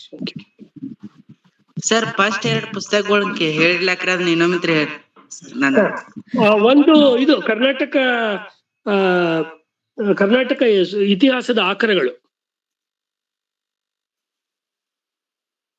ಅದು original doctor ಶ್ರೀಕಂಠ ಶಾಸ್ತ್ರಿ, ಕನ್ನಡಕ್ಕೆ ಅನುವಾದ ಮಾಡಿರೋದು doctor ಎಚ್.ಎಸ್. Gopal Rao. ಭಾಗ 1, ಭಾಗ 2 ಬರಲಿಲ್ಲ, ಭಾಗ 1. ಇನ್ನೊಂದು ರಾಜರು ಮತ್ತು ರಾಜ್ಯಗಳು, ಅದೀಗ ರೀಪ್ರಿಂಟ್ ಇಲ್ಲ ಸರ್. ಅದು ರಾಜರು ಮತ್ತು ರಾಜ್ಯಗಳು ಹಳೆ ಪುಸ್ತಕ. ಅದು ಮೂಲ ಶ್ರೀರಾಮ್ ಸಾಠೆ, ಇಂಗ್ಲಿಷ್ ಮೂಲ ಶ್ರೀರಾಮ್ ಸಾಠೆ. ಕನ್ನಡಕ್ಕದು ಸಂಪತ್ ಕುಮಾರಾಚಾರ್ಯ ಅವರು ಟ್ರಾನ್ಸ್ಲೇಟ್ ಮಾಡಿದ್ರು. ಅದು ಮೈಸೂರಿನೊಳಗೆ ಇತಿಹಾಸ ಸಂಕಲನ ಸಮಿತಿ ಅಂತ ಇದೆ, ಅವರು ಅನುವಾದ ಮಾಡಿಸಿದ್ರು. ಧಾರವಾಡದಲ್ಲಿ ಎಲ್ಲರೂ ಸಿಗ್ಬೋದು ಅದು, ಬಟ್ ಅದು ಈಗ ಪ್ರಿಂಟ್ ಅಲ್ಲಿ ಇಲ್ಲ, ಅಂದ್ರೆ ಮಾರ್ಕೆಟ್ ಅಲ್ಲಿ ಕೊಂಡ್ಕೊಳಕ್ ಸಿಗಲ್ಲ. ಎರಡನೇದು, ಮೊದಲನೇ ಪುಸ್ತಕ ಈಗ ಸಿಗ್ತಾ ಇದೆ ನಿಮಗೆ ಮಾರ್ಕೆಟ್ ಅಲ್ಲಿ, ಕರ್ನಾಟಕ ಇತಿಹಾಸದ ಆಕರಗಳು ಸಿಗ್ತಾ ಇದೆ. Okay sir, thank you. Thank you. Thank you.